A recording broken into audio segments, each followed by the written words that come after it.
Hello students, क्या हालचाल। I hope आप सभी स्वस्थ होंगे, मस्त होंगे। पढ़ाई झमाझम चल रही होगी बेटा। और अब आपकी वापस जेई मीन्स अप्रैल अटेम्प्ट की घड़ियां नज़दीक आती जा रही हैं और पूरी आशा कर रहा हूं कि इस सीरीज से आपको रिलेटिवली काफ़ी ज़्यादा फ़ायदा मिल रहा होगा। जितना आपने सोचा था उससे ज़्यादा ही, अगर आप इसे सिंसियरली फॉलो कर रहे हैं ना। तो आज की हम इस कड़ी में बेटा हम 2 चैप्टर्स आज एक साथ निपटाने वाले हैं, छोटे छोटे से। मोल कॉन्सेप्ट और रेडॉक्स रिएक्शन।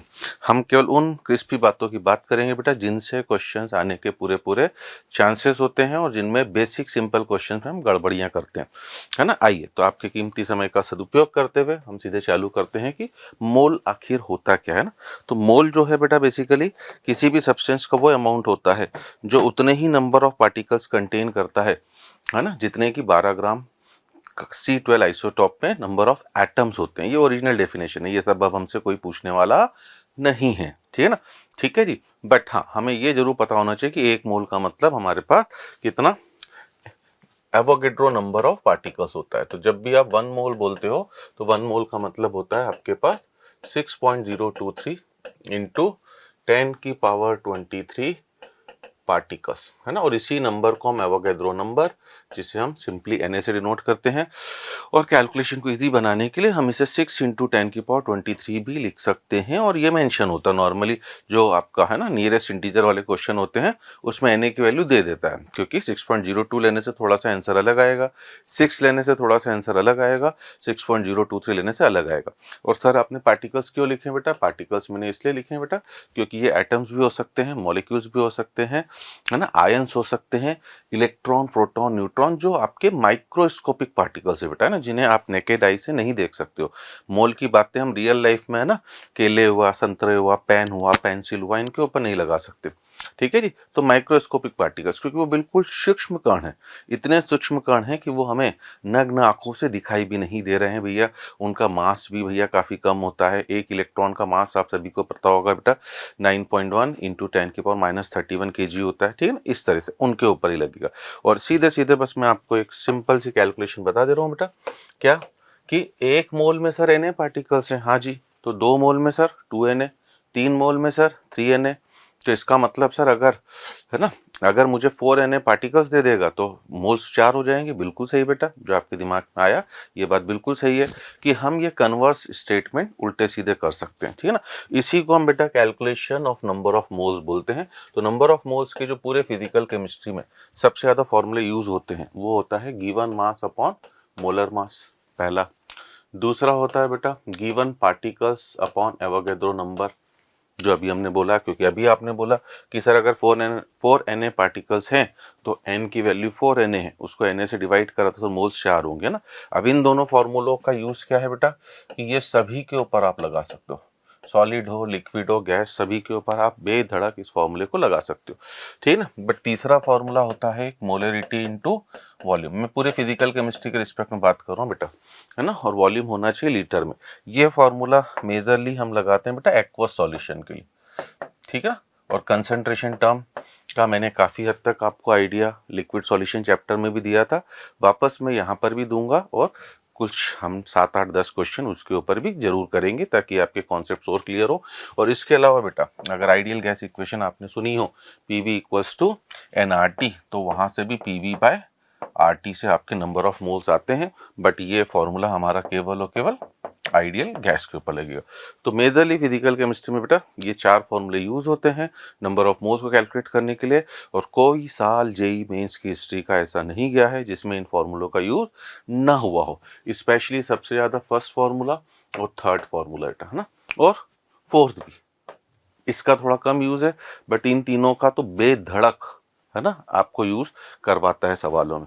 और इसी वजह से बेटा आपको एक फार्मूला और याद होगा number of moles of gases के लिए, कि अगर सर हमें volume in litre at STP दे दे तो सर हम इसे 22.7 से डिवाइड कर देंगे। और अगर वॉल्यूम इन लीटर, ठीक है ना, एट 1 ATM और 273 केल्विन दे दे तो सर हम इसे 22.4 से, है ना। बट ये कभी, और ये भी केवल और केवल बेटा आपका आइडियल गैस के लिए एप्लीकेबल है ना। ऐसा क्यों है सर? क्योंकि क्योंकि क्योंकि क्योंकि बेटा आप खुद देख सकते हो, मैंने जब प्रेशर फिक्स कर दिया, टेम्परेचर फिक्स कर दिया, प्रेशर फिक्स कर दिया, टेम्परेचर फिक्स कर दिया, हाँ या ना।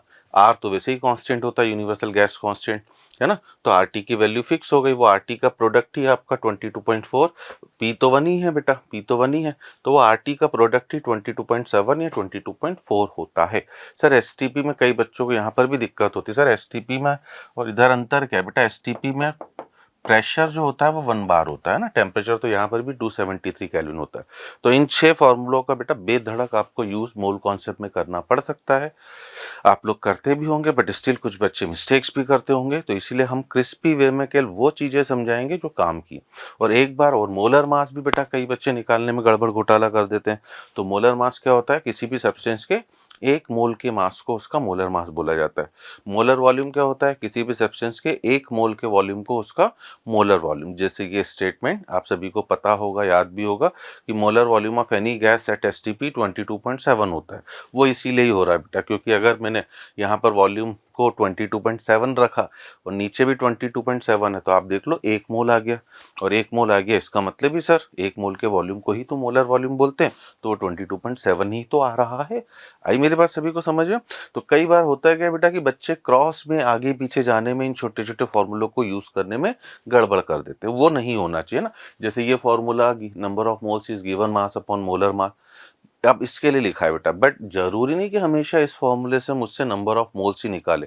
कभी वो मास को अननोन कर देगा, कभी वो मोलर मास को अननोन कर देगा। तो हमें बस बेटा है ना कि इस कोर्स का हमारा पर्पस है कि वो बेसिक बेसिक चीजें तो आपको पता रहे जिनमें लगभग है ना 60 में से मतलब 25 में से 60%, दैट इज 15 क्वेश्चन जो बिल्कुल इजी आते हैं, जो हम आपको बार बार बोल चुके हैं बेटा कि बिल्कुल ही इजी आते हैं। और इस कोर्स का पर्पस उन इजी क्वेश्चन को ही सही करके आना है बेटा, ठीक है जी। चलिए, तो ये जरूर ध्यान रखना। और मोलर मास कैसे निकालते हैं सर, अगर किसी बच्चे को तकलीफ हो, लाइक CO2 है बेटा, तो CO2 का मोलर मास कैसे है सर, कार्बन का एक एटम है 12 और सर ऑक्सीजन के 2 एटम है ना। 12 क्या है सर, 12 बेटा कार्बन का ग्राम एटॉमिक मास है, ठीक है ना, और 16 क्या है ऑक्सीजन का ग्राम एटॉमिक मास है, और सिंस ऑक्सीजन के 2 एटम है इसलिए हमारा 44। और ये तो मैं पूरी उम्मीद कर रहा हूँ बेटा कि पूरे भारतवर्ष के हर एक बच्चे को याद होगा, ठीक है। अब इससे बस मैं एक छोटी सी चीज और बता दूं बेटा कि अगर मैं नंबर ऑफ मोल्स निकाल ले जाता हूँ n, इसको अगर मैंने Na से मल्टीप्लाई कर दिया बस, तो ये मेरे पास मॉलिक्यूल्स हो जाते हैं। ये क्या हो जाते हैं, मॉलिक्यूल्स, ठीक है ना। और अगर मुझे किसी क्वेश्चन में बेटा एटम्स निकालने को बोल दिया जाए, तो मैं इन जो नंबर ऑफ मॉलिक्यूल्स हैं बेटा, है ना, मॉलिक्यूल्स एटम से मिलकर बना होता है, इससे मैं मल्टीप्लाई कर दूं किससे, आपका एटोमिसिटी से, है ना। सर एटोमिसिटी क्या होती बेटा, ऑक्सीजन की एटोमिसिटी 2 है क्योंकि उसमें ऑक्सीजन के 2 एटम है। हाइड्रोजन की एटोमिसिटी 2 है क्योंकि उसमें हाइड्रोजन के एटम 2 हैं। अगर CO2 की जैसे बात करूं बेटा, तो CO2 में एक कार्बन का एटम था, 2 ऑक्सीजन के एटम थे, तो टोटल एटोमिसिटी 3 हो गई। हाँ, CO2 में केवल ऑक्सीजन के एटम्स पूछेगा तो तब आपको इंटू 2 करना पड़ेगा। तो ये क्वेश्चन की लैंग्वेज आपको पढ़नी पड़ेगी, ठीक है ना। और अगर सर कभी इलेक्ट्रॉन प्रोटॉन न्यूट्रॉन पूछे, तो भैया इलेक्ट्रॉन प्रोटॉन न्यूट्रॉन भी पूछेगा, तो ये जो आपने एटम्स निकाल लिए ना बेटा, इन एटम्स को बस आपको मल्टीप्लाई कर देना पड़ेगा नंबर ऑफ इलेक्ट्रॉन प्रोटॉन या न्यूट्रॉन, है ना, सॉरी एटम्स नहीं, किसको, मॉलिक्यूल्स को, है ना। तो ये जो आपने मॉलिक्यूल्स निकाले हैं n इंटू Na, इन मॉलिक्यूल्स को आपको मल्टीप्लाई करना पड़ेगा number of electron proton neutron in 1 molecule. एक मॉलिक्यूल में कितने हैं, ठीक है। बस इससे आपका बेटा कोई भी क्वेश्चन आता है कभी भी, आप बड़ी आसानी से सॉल्व कर सकते हो। देखिए आपके सामने ये एक छोटा सा क्वेश्चन आया था, how many moles of electron way 1 kilogram. अब इसमें अगर मैं आपको HDFC बताऊं बेटा, हिरवानीज डेवलप फास्ट कैलकुलेशन, जब चारों ऑप्शन लिखे हुए हैं, पहली चीज। दूसरी चीज बेटा कि उसने मल्टीप्लीकेशन तो कराया ही नहीं है, ठीक है ना, ठीक है। तो अब देखिए कितनी आसानी से हम इस क्वेश्चन को कर सकते हैं। सर नंबर ऑफ मोल्स का फॉर्मूला है गिवन मास, है ना। अब गिवन मास है बेटा 1 किलोग्राम मतलब 10 की पावर 3, और नीचे sir molar mass of electron, सही है। सर आपने अभी बोला था कि एक इलेक्ट्रॉन का मास है ना 9.108 इंटू 10 की पावर -31 kg होता है ना। ये एक इलेक्ट्रॉन का मास है बेटा। तो 1 मोल इलेक्ट्रॉन के लिए क्या करोगे सर, इसको Na से मल्टीप्लाई करेंगे, मतलब सर 6.023 इंटू 10 की पावर 23। अब ये सब मैं आपके लिए लिख रहा हूँ बेटा, अदरवाइज तो देखो ये अगर मेरे मन ही मन चला तो मैंने तुरंत बोल दिया कि आंसर 4 है। सर कैसे, मुझे इतना दिख गया था बेटा कि ये दोनों आपस में मल्टीप्लाई होने चाहिए थे, है ना, मतलब मल्टीप्लाई होने चाहिए थे, मतलब एक ही साइड आएंगे। अब ऊपर आ रहे हैं कि नीचे आ रहे हैं, ये अभी चलो मान लो नहीं भी पता है, तो बेटा किसी भी एक ऑप्शन में ऐसा है ही नहीं कि ये दोनों एक साथ हो, है ना। इसमें दिया ही नहीं है, इसमें 9.108 नहीं दिया है, इसमें 6.023 नहीं दिया है, इसमें दोनों दिए हैं बट ऊपर नीचे कर दिया, तो यही बचा। आ रही मेरे बात सभी को समझ में? तो मैं ये समझाना चाह रहा हूँ बेटा कि मान लो खुदा ना खास्ता मल्टीप्लाई करके भी कोई वैल्यू देता तो हमें घबराना नहीं, है ना। अब आप जब सॉल्व कर ही लिया है तो आइए पावर भी चेक कर लेते हैं। ये -31 है बेटा, ये 23 है, तो कितना हो गया सर? माइनस का कितना? माइनस का कितना? 8, ऊपर जाके प्लस का 8, है ना। बट एक गड़बड़ जो बच्चे नॉर्मली करते हैं वो भी बता दूं कि सर नीचे जब आपने मास को किलोग्राम में रखा है तो ऊपर भी आप मास को किलोग्राम में ही रखोगे, तो ये भी एक मिस्टेक हो जाती बच्चों से ना, तो वो ध्यान रखना। इसलिए देखो 10 की पावर 8 हो गया, ठीक। चलिए यहाँ देखिए इस तरह का क्वेश्चन, एवरेज एटॉमिक मास के ऊपर एक क्वेश्चन दिया गया है ना। हमारा ऑक्सीजन का एक क्वेश्चन, अच्छा कुछ क्वेश्चन में नीचे और डालें। अब एवरेज एटॉमिक मास से भी बच्चा डरता रहता है ना। ये कोई भी बला नहीं बेटा, हम सभी को पता है बेटा क्लोरीन के 2 आइसोटॉप होते हैं, Cl35 और Cl क्या बेटा 37, है ना। ये नेचुरली अकरिंग आइसोटॉप है। इसी वजह से बेटा क्लोरीन का जो आप ग्राम एटॉमिक मास लेते हो वो 35.5 ग्राम बोलते हो। मतलब एवरेज एटॉमिक मास जो है बेटा, it is defined only for those substances which have naturally occurring isotope, है ना, जिनके नेचुरली अकरिंग आइसोटॉप्स होते हैं। और सर फॉर्मूला क्या होता है इसका? सिंपल सा फॉर्मूला है बेटा, summation of percentage of isotope into atomic mass of isotope, ठीक है। और नीचे समेशन ऑफ परसेंटेज, तो ऑब्वियसली वो तो 100 ही होगा। तो अब मैं वो क्रिस्पी बस फाइनल चीजें बताऊंगा बेटा, ठीक है, क्योंकि ईयर लॉन्ग में तो आप खूब चीजें पढ़ते हो फिर भूल भी जाते हो। हम वो क्रिस्पी चीजों की बात करेंगे जो ध्यान रखने से हमारा काम रिलेटिवली क्या हो जाएगा? आसान हो जाएगा, ठीक है ना। तो बस इस फॉर्मूले से हमारा काम आसान हो जाएगा, ठीक है जी। चलिए जैसे क्लोरीन के केस में बताऊं मैं, क्लोरीन का जो पहला वाला आइसोटॉप है बेटा, इसका परसेंटेज 75 होता है, दूसरे वाले का 25। तो ये जो 35.5 बना है वो इसी फॉर्मूले से बना है। देखो आइए एक क्वेश्चन भी करा देता हूँ। सर पहले वाले का परसेंटेज 75 है ना, इनटू सर उसका एटॉमिक मास 35। सर दूसरे वाले का परसेंटेज 25 इनटू उसका एटॉमिक मास 37, और सर डिवाइड कर दो 100 से। अब बच्चा क्या करता है देखो, है ना, यहाँ पर कैलकुलेशन में भी मिस्टेक करता है जो हमें नहीं करनी है। कैसे नहीं करनी है? मतलब मिस्टेक ना भी करे बेटा तो लेंदी कैलकुलेशन को कैसे अवॉइड करना है। अब देखो 25 से डिवाइड कर दो बेटा, 25 1 जा 25, 25 3 जा सर 75, और नीचे से 25 4 जा 100। हो गया कि नहीं हो गया? अब बच्चा क्या करता है बेटा? पूरा मल्टीप्लाई करता है। इसी में टाइम ज़्यादा लग जाता है, फिर उसे लगता है पेपर लेंदी है, टफ है। हमें नहीं करना है। 35 इंटू 3 105 प्लस 37 142, और इसको 4 से डिवाइड करो बच्चों, देख लो 35.5 आ गया। आई बात सभी को समझ में? क्या सर इसके ऊपर भी क्वेश्चन आते हैं? हाँ, है ना। देखो average atomic mass of chlorine direct आया हुआ है 35.5 है, तो रेशियो बताओ दोनों का। अब उल्टा हो गया बेटा, परसेंटेज देख मतलब एवरेज एटॉमिक मास देख के परसेंटेज पूछ लिया है। एक का x मानोगे तो दूसरे का 100 - x फॉर्मूले में रखोगे, वैल्यू आ जाएगी। और अगर मैं आपसे निवेदन करूं बेटा क्लोरीन का, तो सभी को याद ही होना चाहिए, है ना। अभी मैंने बता ही दिया 35 और 75 और 25, मतलब 75 और 25 कितना हो गया बेटा? सर 3:1 का रेशियो, ऐसा नहीं तो उस फॉर्मूले से निकालेंगे। आइए देखिए कुछ क्वेश्चन और बता दूं। 2 elements A and B which form 0.15 mole of A2B and AB3, है ना। दो एलिमेंट है A और B, A2B भी बना रहे AB3 टाइप कंपाउंड।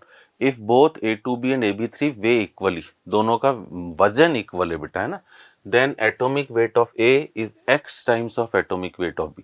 मान लीजिए मैंने A का एटॉमिक मास बेटा x माना और B का y माना, तो आप मुझे बताओ मेरे इस कंपाउंड का मोलर मास कितना हुआ A2B का? सर इसका हो गया 2x + 5, है ना। अब बच्चे की क्या आदत होती है बेटा, अननोन वाले क्वेश्चन से वो नॉर्मली डर जाता है, तो डर के आगे जीत है बेटा। ये हर कोई जो बोल के गया है वो सही है। इसका मोलर मास निकालोगे सर x + 3y। अब कंडीशन क्या है बेटा? दोनों के मोल्स भी इक्वल है, दोनों का मास भी इक्वल है। तो अगर मैं नंबर ऑफ मोल्स को देखूं फॉर्मूला, है ना, एग्जाम में हमें लिखने की भी जरूरत ना पड़े तो अच्छा रहेगा बेटा। केवल मनी मन सोच के कि यार मोल्स भी इक्वल है, यार मास भी इक्वल है, ठीक है ना। तो इसका मतलब ये तभी संभव है जब सर मोलर मास भी इक्वल हो। अब मोलर मास को इक्वल करना मतलब सर 2x प्लस वाई को x प्लस 3y के बराबर कर देना। मतलब सर ये तो क्वेश्चन बड़ी आसानी से सॉल्व हो गया हमारा। मतलब sir x equals to 2y, और उसने यही कंडीशन पूछी है कि एटॉमिक वेट ऑफ A जो है वो dash times of atomic weight of B है। मतलब सर ये 2 हो गया। सर वास्तव में इतना हफ्ता करने से 4 नंबर मिल जाते हैं एग्जाम में? हाँ, बस हम बेटा पहचान नहीं पाते हैं क्वेश्चंस को, इजी क्वेश्चंस को हम पहचान नहीं पाते हैं, इसलिए गड़बड़ घोटाला करते हैं। आइए देखिए सिंपल सा क्वेश्चन मैट्रिक्स मैच का, सब मोल्स के फॉर्मूले यूज करा दिए। 16 ग्राम CH4, देखो इन दोनों का मास दिया है बेटा। अगर इन दोनों का मास दिया है मतलब इनमें फर्स्ट और थर्ड तो आंसर हो ही नहीं सकता है। मास जब दिया है तो मास वाला तो आंसर हो ही नहीं सकता बेटा, या तो ये होगा सर या ये हो गया, है ना। अब 16 ग्राम CH4 का मतलब सर CH4 का मोलर मास 16 है, मतलब सर 1 मोल, और 1 मोल है बेटा, तो 1 मोल है तो उसका वॉल्यूम तो सर 22 पॉइंट कितना बोला था मैंने 7, ये तो नहीं हो सकता है, मतलब पक्का इसका 2 है। तो ऐसे मैट्रिक्स मैच में तो अपने दिमाग लगाया करो बेटा, है ना। मतलब सर ए का तो पक्का 2 होगा, सर ए का पक्का 2 होगा, चलो है ना 2 3 4। 1 ग्राम ऑफ H2, इसका मतलब सर पक्का इसका जो होगा 4 होगा, सर बी का 4 होगा, चलो ये भी है यहाँ तक, है ना। 1 मोल N2, सर N2 का मोलर मास 28 होता है, तो सर आपका सी का जो है सर 1 होगा। ये लो आंसर आ गया बेटा, ये लो आंसर आ गया, है ना। आ रही मेरी बात सभी को समझ में? या अब इसको अभी तो मैंने ऐसे करा बेटा, एग्जाम के प्रेशर में और थोड़ा फास्ट करने का तरीका क्या होता, भैया इन दोनों के मोल्स दिए हैं और सर इधर 2 मास हैं, तो कायदे से तो ज्यादा सही होता कि मैं ये देख लेता है ना, क्योंकि ए का 2 बी का 4 दो ऑप्शन में आ रहा है। ये सब ट्रिक्स बेटा आप मेरे जितने सेशन देखोगे उतना आपको समझ में आएगा कि एग्जाम में हमारी अप्रोच क्या होनी चाहिए क्वेश्चंस को लेके, है ना। ये घर में डेवलप करोगे तो एग्जाम में होगी बेटा। जब घर में भी क्वेश्चन कर रहे हो तो आप देखो ऑप्शंस में सर, है ना, ए का 2 मतलब अब हमने ए का 2 देख लिया है, चलो ए का 2 तुरंत समझ में आ गया, बट बी का 4 दोनों ऑप्शन में था, है ना। बी का 3 हो नहीं सकता था, तो इसका मतलब बी को मुझे चेक करने की जरूरत ही नहीं, मुझे सीधे मास पर आ जाना चाहिए था। ठीक, चलिए बढ़े आगे। Number of molecules and moles in 2.8375 litres of O2 STP। अब देखो अभी हमने फॉर्मूला लिखा ही था बेटा, पहले मोल्स निकालूं तो सर 2.8375 को सर 22.7 से डिवाइड करूंगा। अब सर दुविधा तो यही है ना कि सर ये हम डिवाइड ही तो नहीं कर पाते, तो बेटा किस पंडित ने बोला आपको डिवाइड करने को, है ना।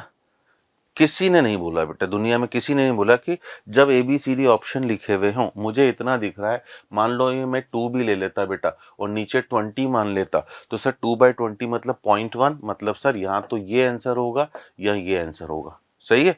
अब रही बात बेटा मॉलिक्यूल्स, सही है कि नहीं। अब मॉलिक्यूल्स बेटा 0.125 मैंने आपको छोटी छोटी HDFC बताई है कि 0.125 को बेटा हम लोग हमेशा, है ना, याद करो 0.5 को मैंने बोला था हाफ लिखा करो, 0.25 को 1/4, तो 0.125 को 1/8। अगर 1/8 मोल है तो तरीका क्या था कि सर पहले एवोगैड्रो नंबर से मल्टीप्लाई करेंगे मॉलिक्यूल्स के लिए, है ना। तो 6/8 इंटू 10⁻23, मतलब सर जो पावर होगी इसको 60 ले लूं तो ये 22 होगी, मतलब सर ऑप्शन ए हो गया, क्योंकि सर पावर 22 आनी चाहिए। देखो मैंने कहीं कोई गंदी कैलकुलेशन नहीं करी, और मैं उम्मीद करता हूँ जो भी बच्चा इसे देख रहा होगा बेटा उसे मजा आ रहा होगा कि सर हम इस तरह से क्यों नहीं सोच पाते हैं। वो इसलिए नहीं सोच पाते बेटा क्योंकि आपको आज तक पता ही नहीं गया, अब जब मास्टर खड़े होकर बताएगा तो जरूर आएगा। Percentage of element JEE Mains का एक हॉट फेवरेट टॉपिक है बेटा, है ना। अब देखो मैं 12th की बात नहीं कर रहा हूँ क्योंकि ये टॉपिक 12th का नहीं है ना। क्या है, सिंपल सा फॉर्मूला बेटा, परसेंटेज ऑफ एलिमेंट किसी का भी जो होता है सीधे सीधे बेटा ऊपर होता है मास ऑफ एलिमेंट, ठीक है, नीचे होता है मोलर मास ऑफ सब्सटेंस, है ना, या फिर मास ऑफ सब्सटेंस, है ना, ठीक है, इनटू 100। सर आपने दोनों चीजें क्यों लिखी हैं? मैंने दोनों चीजें इसलिए लिखी हैं बेटा कि मान लीजिए, है ना, मैं तो छोटे छोटे अपने एग्जांपल्स भी बताते चलूं।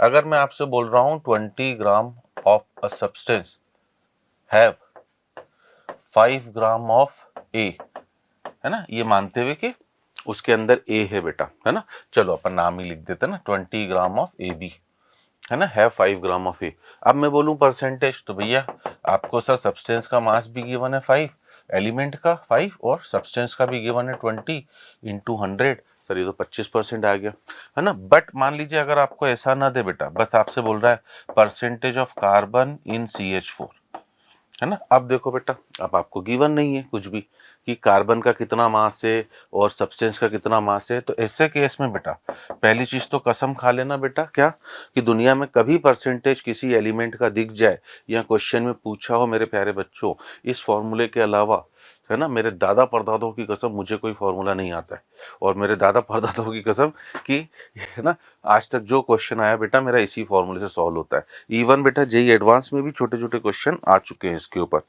ठीक है, बट होते सब इसी फॉर्मूले से।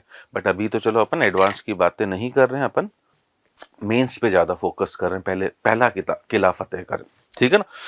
तो बेटा इसमें क्या होगा सर, कार्बन, अगर मैं इसका मोलर मास निकालता हूँ सर, एक कार्बन 12, 4 हाइड्रोजन 4 मतलब 16, तो बाय डिफॉल्ट देख लो सर ये 12 किसका मास था, कार्बन का, तो ऊपर 12 रखेंगे बेटा, नीचे अब इस केस में कंपाउंड का मोलर मास 16 रखना पड़ेगा इंटू 100, तो सर ये 70, है ना, 3/4 मतलब 75%, है ना, ये 25%। हाँ, अब इसमें देखो जेई वाला चालाकी क्या करता है ना, जेई वाला चालाकी करता है, उसने बोला percent composition of carbon by mole in CH4, है ना। वापस देखो कार्बन का ही पूछा है by mole in CH4, student की आदत है वो धड़ से टिक कर देता 75%, अरे है ना, खुश हो जाता है एकदम से स्टूडेंट, जो उसका नेचुरल जन्म सिद्ध अधिकार है, अरे सर ये तो क्लास का कराया हुआ क्वेश्चन था सर आपका, है ना, सर एक क्वेश्चन तो आपका क्लास का कराया हुआ आ गया, और बाद में जब आंसर की आती है उसका ये आंसर गलत निकलता है तो उसका दिल मानता नहीं, तो ये वास्तव में गलत है बेटा, है ना। इसका आंसर जो है बेटा C है ना, इसका आंसर सॉरी D है 20%, है ना। सर ये क्या चीटिंग है, चीटिंग नहीं है बेटा, हम समझते नहीं है चीज़ों को, बस यही है। और इस पर्टिकुलर सेशंस के हमारे उद्देश्य हैं कि आप उन छोटी छोटी चीज़ों को, है ना, समझें जो इजी होते हुए भी आप सिली मिस्टेक कर देते हो। बेटा यहाँ पे परसेंटेज ऑफ एलिमेंट में मैंने मास की बात करी, मास की बात करी, देखो ये 12 ग्राम थे, नीचे भी 16 जो थे वो CH4 का मोलर मास था, तो ये बेटा बाय डिफॉल्ट जो है बेटा वो बाय मास वाला है। और जेई वाले को ये पता होता है कि भैया, है ना, बच्चा इन छोटी छोटी चीजों में यार, जो है ना कभी होनी ही नहीं चाहिए मिस्टेक, ठीक है, उनमें गड़बड़ करता है। तो यहाँ पर बेटा इस क्वेश्चन में उसने बाय मोल पूछा है, तो सर बाय मोल में क्या चेंज होगा बेटा, बाय मोल में CH4 को जब आप देखोगे तो कार्बन का 1 मोल है और हाइड्रोजन के 4 मोल है, तो टोटल मोल हो गए बेटा 5, और बाय मोल बोला है तो ऊपर भी मोल रखोगे, मोल ऑफ एटम, कार्बन का 1 मोल ऑफ एटम, नीचे टोटल मोल ऑफ एटम रखोगे जो 5 है इंटू 100, अब आप देख लो 20% आ गई। तो इन छोटी छोटी मिस्टेक से बचिए बेटा, जो बाय डिफॉल्ट जाने अनजाने में हमसे गड़बड़ियां हो जाती, है ना। मोल से बच्चा खूब डरता है बेटा, और मैं आपको बता दूं JM 2025 जनवरी अटेम्प्ट में 17 क्वेश्चन मोल से आए हैं बेटा, 17, तो आपको अप्रैल अटेम्प्ट में भी मिलेंगे, और उन 17 क्वेश्चन में से बेटा लगभग 12 क्वेश्चन बिल्कुल इजी थे, 4-5 ही थोड़े से टिपिकल थे, है ना, 12 तो क्वेश्चन तो बिल्कुल इजी थे, मतलब 75% बेटा, ज्यादा ही हो रहा है 75 से। देखो एक छोटा सा question, protein A contains 0.3% of glycine, है ना, सर इसमें तो कहीं मेंशन नहीं है कि ये बाय मास है कि बाय मोल है, तो ये भी रूल है बेटा, बाय डिफॉल्ट जब मेंशन नहीं होगा तो आपको उसे हमेशा बाय मास ही लेना है ना। मोलिकुलर वेट 75, देखो मोलिकुलर वेट की बात होगी ना तो इससे भी समझ में आ रहा है। मिनिमम मोलर मास, अब मोलर मास ही पूछा है, protein A is dash into 10⁻3। मैंने क्या बोला बेटा, परसेंटेज का एक ही फॉर्मूला है, या परसेंटेज दिया है 0.3, हाँ जी सर। नीचे सर मोलर मास पूछा है m, है ना। अब ऊपर सर, है ना, देखो अगर इस क्वेश्चन में ये मिनिमम वर्ड नहीं डालता बेटा तो ये क्वेश्चन इनकम्प्लीट था, क्योंकि मिनिमम मोलर मास का मतलब है कि जिसकी भी बात हो रही है, जैसे इस ग्लाइसिन की बात हो रही है उस प्रोटीन के अंदर, तो इसका एक मॉलिक्यूल तो पूरा पूरा होना चाहिए ना प्रोटीन के अंदर, तभी तो मिनिमम, है ना। एक से ज्यादा होंगे तो और अच्छा है बेटा, 2 होते 3 होते और अच्छा, मैं मना नहीं कर रहा हूँ, बट मिनिमम जब वर्ड लिखा है तो मिनिमम एक मॉलिक्यूल तो होना ही चाहिए था, और अगर एक मॉलिक्यूल है सर तो पक्का सर वेट 75 होना चाहिए था, क्योंकि दिया हुआ है।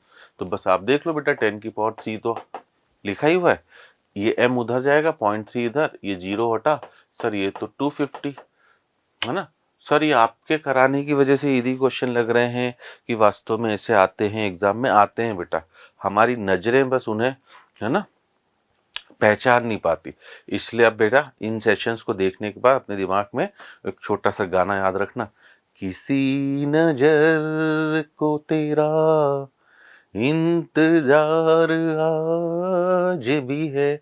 तो अपनी नजरों को बेटा बोलना कि है ना, मुझे हमें इस तरह के क्वेश्चंस का इंतजार रहेगा JM अप्रैल अटेम्प्ट में, और पक्का आपको मिलेंगे बेटा ऐसे ही क्वेश्चन प्यारे प्यारे छोटे छोटे। ठीक है, चलिए अगला है एक हॉट फेवरेट टॉपिक जिसके ऊपर आपका जनवरी अटेम्प्ट में क्वेश्चन आए भी थे, एम्पेरिकल एंड मॉलिक्यूलर फार्मूला, है ना। अब ये इतना सिंपल टॉपिक है कि बच्चा इसमें भी मिस्टेक कर देता है ना। ग्लूकोज हम सभी को पता है बेटा, है ना, ग्लूकोज होता है, उसका अगर आप मॉलिक्यूलर फार्मूला बोलोगे तो C6H12O6, और अगर आप उसका एम्पेरिकल फार्मूला बोलोगे तो CH2O, ये होता है बेटा, है ना। मतलब बेसिकली एम्पेरिकल फार्मूला को अगर हम है ना, अगर हम मॉलिक्यूलर फार्मूला चाहते हैं एम्पेरिकल फार्मूला से, तो बस आपको n से मल्टीप्लाई करना पड़ेगा ना। अब यहाँ पर बेटा n नंबर ऑफ मोल्स नहीं है, तो सर n क्या है, n कोई इंटीजर है बेटा, और सर वो निकालते कैसे हैं, जैसे यहाँ का वो n कितना है बेटा 6 है ना। सर दोनों में थोड़ा सा हमें कंफ्यूजन होता है, तो कंफ्यूजन आपका दूर कर देते हैं बेटा। जो मॉलिक्यूलर फार्मूला होता है बेटा, वो एक मॉलिक्यूल के अंदर एग्जैक्ट नंबर ऑफ एटम्स किसी एलिमेंट के कितने हैं वो बताता है। जैसे ग्लूकोज के मॉलिक्यूलर फार्मूला में, ठीक है ना, ठीक है, एक मॉलिक्यूल में कार्बन के 6 एटम, हाइड्रोजन के 12 एटम और ऑक्सीजन के 6 एटम होते हैं। ठीक है, ये एग्जैक्ट है। इंपेरिकल फार्मूला क्या बताता है, केवल उनका रेशो बताता है, सिंपलेस्ट रेशो, कि अगर कार्बन का 1 एटम होगा तो हाइड्रोजन के 2 एटम होंगे और ऑक्सीजन का 1 एटम होगा, लाइक दैट। ठीक है ना। और n आप देख लो बेटा, यहाँ 6 कैसे आया, n होता है बेटा मॉलिक्यूलर फार्मूला मास को डिवाइड कर दो इंपेरिकल फार्मूला मास से, है ना। जैसे इसका देखो मास अगर मैं निकालता हूँ, ये मॉलिक्यूलर फार्मूला मास हुआ 180 है, और नीचे वाले का अगर मैं निकालता हूँ बेटा तो ये 30 है ना। इंपेरिकल फार्मूला से जो मास निकालोगे वो इंपेरिकल फार्मूला मास है, मॉलिक्यूलर फार्मूला से जो मास निकालोगे वो मॉलिक्यूलर फार्मूला मास है। तो अगर मैं 180 को 30 से डिवाइड कर दूं तो आप देख लो 6 आ गया, बस इतना सा कहानी होती है ना। सर निकालते कैसे हैं, तकलीफ उसमें होती है। आइए दो छोटे से क्वेश्चन बता देता हूँ, दो ही वेराइटी हैं। या तो आपको जो एलिमेंट है बेटा उनका परसेंटेज, मतलब इस तरह से रेशो दे देगा वेट का, है ना, या फिर परसेंटेज देगा, दो ही तरह के क्वेश्चन है। अगर उसने आपको है ना वेट का क्या दे दिया, रेशो, है ना, कार्बन है बेटा, हाइड्रोजन है, ये क्या हो रहा है, भूल भुलैया है, भूल भुलैया 3 तक आ गई बेटा, ये भूल भुलैया कुछ चल रहा है अंदर ही अंदर। ठीक है, तो मैं क्या कह रहा हूँ बेटा, C है, H है और N है, समझे। अब इनका रेशियो सर हमें दिया है कितना, सर मास का 9, 1, 3.5। केवल एक काम करा जाता है बच्चों कि इनको है ना, ये मास का रेशियो है, तो भैया हमें तो इंपेरिकल फार्मूला के लिए एटम्स का रेशियो चाहिए, है ना, ठीक है ना, या मॉलिक्यूलर फार्मूला के लिए भी एग्जैक्ट नंबर ऑफ एटम्स चाहिए। तो मास से तो काम चलेगा नहीं बेटा मेरा, तो क्या करूं बेटा, इनको इनके एटॉमिक मास से डिवाइड करो। अगर आपने इनको इनके एटॉमिक मास से डिवाइड करा तो क्या होगा बेटा, है ना, सर एटम्स का रेशियो आ जाएगा। तो 9/12 मतलब सर 3/4, ये 1/1 और ये सर 1/4। अब इसको भी देखो मैंने 4/4 लिखा, 4 हटा दिया, तो सर 3:4:1, मतलब सर इंपेरिकल फार्मूला हो गया C3H4n, है ना। अगर इंपेरिकल फार्मूला C3H4n है तो मॉलिक्यूलर फार्मूला बेटा इसके मल्टीपल का ही होगा, है ना। मल्टीपल वाले खैर आपका पहला तो नहीं है, बाकी सब हो सकते हैं। तो अब देखो आपको मॉलिक्यूलर वेट दिया है 108, तो आप पहले n की वैल्यू निकालो।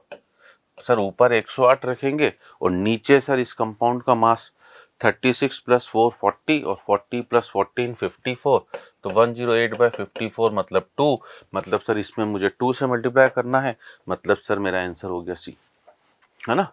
ठीक है जी, मनी मन आपको लग रहा होगा कि सर ये क्या करे जा रहे हो, इतने खट खट खट सवाल उड़ाए जा रहे हो, बट ये सब बेटा आपको भी करने पड़ेंगे अगर आपका सपना है ना एक अच्छे इंजीनियरिंग कॉलेज जाना है बेटा, क्योंकि ये कोर्स उन्हीं के लिए जिनके लेस देन 100 मार्क्स हो गए बेटा। तो कम से कम एक अच्छे इंजीनियरिंग कॉलेज में जाना है या IT में भी जाना है बेटा, तो आपको पहले 150-160 नंबर तो क्रॉस करो ना, ताकि आप हो सकता है एलिजिबल हो जाओ उस रेंज के लिए, ठीक है ना। तो इतना काम तो करना पड़ेगा। या दूसरे तरह के डरावने क्वेश्चन क्या होते हैं बेटा, जिनमें परसेंटेज दे देता है, मतलब मैं कह रहा हूँ मास का रेशियो दिया तो क्वेश्चन सिंपल था, बट मास का परसेंट देगा बेटा, क्योंकि यहाँ पर भी देखो इस क्वेश्चन में एटम्स की वजह से आपको इजी लग रहा है, बट अगर मैं परसेंटेज देता ना तो यही क्वेश्चन आपको टफ लगने लगता है ना। कैसे सर? अगर मैं परसेंटेज ऑफ कार्बन बोलता निकालो तो सर ऑब्वियसली सर ऊपर कार्बन का वेट रखते 9, नीचे टोटल सर 9 + 1 10 13.5, देखो है ना, इंटू 100। तो ये तो चलो अभी इजी है बेटा, मतलब मेरी नज़रों में इजी है, क्योंकि 4.5 से आसानी से डिवाइड हो रहा है। ये 3 हो गया, ये 2 हो गया, 2/3 इंटू 100 तो सर 66.7%। बट आप हाइड्रोजन का निकालो, बिल्कुल गंदा सा आएगा, 1/13.5 इंटू 100 आएगा कि नहीं, ठीक है ना। तो इसीलिए अगर वो डायरेक्ट इस तरह से सिंपल सा रेशो दे दे रहा है मास का तो अच्छा है। इस तरह के परसेंटेज देते ही बच्चा डर जाता है कि सर 42.1% कार्बन है ना, 6.4 हाइड्रोजन, रिमेनिंग ऑक्सीजन है। चलो नीचे तो तीनों आ ही रहे। अब बोल रहा है बेटा मॉलिक्यूलर वेट है 342, है ना। तो देखो एक तरीका तो क्वेश्चन करने का ये भी होता है बेटा कि अगर मान लीजिए मैं सॉल्व नहीं कर पा रहा हूँ, भैया चारों कंपाउंड दिए हुए हैं मॉलिक्यूलर, है ना, मास से ही एक तरीका होता है क्रॉस चेक करने का। और इसमें बेटा इसीलिए अभी जो मैंने मोलर मास बोला था, मैं आपको कुछ कंपाउंड के मोलर मास, है ना, बच्चों से मैं निवेदन करता हूँ कि याद रखो। जैसे ग्लूकोज का 180, है ना, यूरिया का, है ना, 60। अब ग्लूकोज का फॉर्मूला सर C6H12O6, यूरिया का सर NH2CONH2, है ना। सुक्रोज बेटा क्यों याद रखने को बोल रहा हूँ पता है? क्योंकि ये बेटा सबसे ज़्यादा यूज होते हैं, O11, है ना। इसका मोलर मास है बेटा 342। H2SO4 है बेटा, इतनी ज़्यादा बार यूज होगा आपको, 98 है। सल्फ्यूरिक एसिड, ठीक है ना। इस तरह से CO2 है 44, ठीक है ना, SO2 है 64, SO3 80, कुछ कुछ के तो बेसिक के याद रखो। वाटर है जैसे बेटा 18, इनमें समय खोटी नहीं होना चाहिए, है ना। तो अब देखो मुझे एक फॉर्म, है ना, ये मुझे दिख रहा है कि सर ये 342 जा रहा है ना। बट अब क्या सर और भी नहीं हो सकते क्या 342? देख लेते हैं बेटा। जैसे ये 11 इंटू 12 करोगे, अब बच्चा के 11 इंटू 12 में भी समय खोटी करता है, मैं नहीं करता हूँ बेटा, है ना, मैं नहीं करता हूँ। देखो कार्बन एक उन्होंने कम कर दिया है, मैं ऐसे चेक करता हूँ कि अच्छा 12 से कम हुआ, इधर 22 से 18, इसका मतलब सर हाइड्रोजन 4 से कम कर दिए, मतलब 16 कम हुआ, एक ऑक्सीजन बढ़ा दिया, तो इसका भी बेटा 342 होगा। अब इन दोनों का, है ना, C12 अगर ऑक्सीजन 10 वाला है ना, ऑक्सीजन 12 वाला है, तो ये तो पक्का 342 हो ही नहीं सकता, क्योंकि कार्बन भी बढ़ा दी, हाइड्रोजन भी बढ़ा दी। इसमें जरूर चांस लग सकता है थोड़ा सा। तो इसको कैसे चेक करोगे बेटा? देखो ये 20 है, ये 10 है, तो ये 20 है और ये 10, मतलब 160, सही है। तो अब अगर 12 इंटू 14 करता तो सर कॉर्नर डिजिट 8 आता। अब मेरे साथ ये सब चीजें सीखो बेटा, मतलब ना ये संभव है ना ये संभव है, सर इन दोनों में ही लफड़ा फंस रहा है ना, इन दोनों में ही लफड़ा फंस रहा है सर, है ना। बस इतना ही तो लफड़ा फंस रहा ना बेटा, कि सर इन्हीं दोनों में तो लफड़ा फंस रहा है कि दोनों के मोलर मास कितने आ रहे हैं सर, 342 आ रहे हैं ना, दोनों के मोलर मास कितने आ रहे हैं, 342। अब इसलिए बेटा, है ना, इसलिए थोड़ा सा हमें क्या करना पड़ेगा बेटा, क्रॉस चेकामी करना पड़ेगा। 42.1% कार्बन है, मतलब 6.4 को बेटा इसके एटॉमिक मास 1 से डिवाइड करूंगा तो 6.4 ही आएगा। 42.1 को मुझे किससे डिवाइड करना पड़ेगा बेटा, 12 से, कार्बन का। और बचा हुआ मास किसका होगा बेटा, हाइड्रोजन का। मतलब ये अगर मैं डिवाइड करता हूँ, देखो 12 3 जा सर 36, सर बचा कितना, सर बचा आपका, है ना, बचा सर आपका 6, मतलब 0.5। तो ये 3.5 है बेटा, ये 6.4 है। मतलब इतना तो मुझे समझ में आ रहा है कि एग्जैक्टली डबल नहीं है, एग्जैक्टली डबल नहीं है। आ रही मेरी बात समझ में? तो एग्जैक्टली डबल न यहाँ है बेटा, है ना, न यहाँ है 12 का 22, तो इसी वजह से यहाँ पर आपको दिख ही रहा है। क्लियर आमी, ठीक है ना। अब सर तीसरा रेशियो किसका, ऑक्सीजन का निकाल के आपको चेक करना पड़ेगा। तो कभी कभी बेटा ऐसे लेंदी सवाल भी देने की कोशिश करता है, और आपकी किस्मत अच्छी रही ना तो हो सकता है बेटा इसका भी मोलर मास 342 नहीं आता, है ना, बट अभी आ रहा है, अभी हम उसका कुछ कर नहीं सकते हैं। तो हम थोड़ा सा क्रॉस चेकिंग करेंगे, है ना, थोड़ा सा क्रॉस चेकिंग करके, ठीक है ना, आइडिया मिल जाएगा, है ना।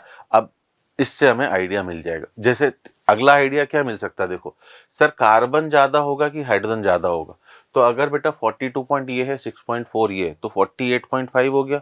मतलब सर हाइड्रोजन ऑक्सीजन कितना होगा सर 51.5। और सर इसको 16 से डिवाइड करेंगे तो 16 3 जा सर 48, 16 3 जा सर 48 है ना, बचा कितना सर 3.5 है ना, मतलब 3 बचा। तो सर ये तो अप्रोक्सीमेटली 3.2 आ रहा है। मतलब सर ऑक्सीजन कम होना चाहिए, मतलब सर पक्का ऑप्शन बी होना चाहिए ऐसा। तो कुछ कुछ ट्रिक्स लगाओगे बेटा, सवाल बनते जाएंगे। ठीक है, चलिए बढ़ते हैं अब स्टोइचियोमेट्री, जिससे सबसे ज्यादा बच्चा डरता है। मैंने 3 सिंपल से केस बताए बेटा, दुनिया का हर क्वेश्चन इन्हीं 3 केसेस में आता है। Amount of single substances given, sir क्या कहना चाह रहे हो? मान लीजिए बेटा मेरी रिएक्शन है 2A gives 3B plus 5C type की, है ना। आपसे मैं बोल रहा हूँ कि इसके अगर 5 मोल हैं तो बताइए बी के कितने मोल बनेंगे। अब ये सब क्वेश्चन भी बेटा बच्चा नहीं कर पाता है, और आए हैं आपके JM 2025 जनवरी अटेम्प्ट में आए हुए क्वेश्चन है। ठीक है, इसमें मेरा एक रूल सुन लेना बेटा, कहानी खत्म। क्या है सर वो एक रूल? वो एक रूल है बेटा, जिसके मोल्स निकालने हो, बी के निकालने हैं तो 3 ऊपर, किससे निकालने हैं सर? ए से, तो 2 नीचे, और ए के मोल्स कितने 5, तो आपका आंसर 15/2 7.5। बस इतना सा काम करना है बेटा, है ना। सर क्या जरूरी है रिएक्टेंट एक ही होगा? ये लो बेटा मैंने रिएक्टेंट 2 कर दिए, प्रोडक्ट भी 2 कर दिए, है ना, प्रोडक्ट भी 2 कर दिए।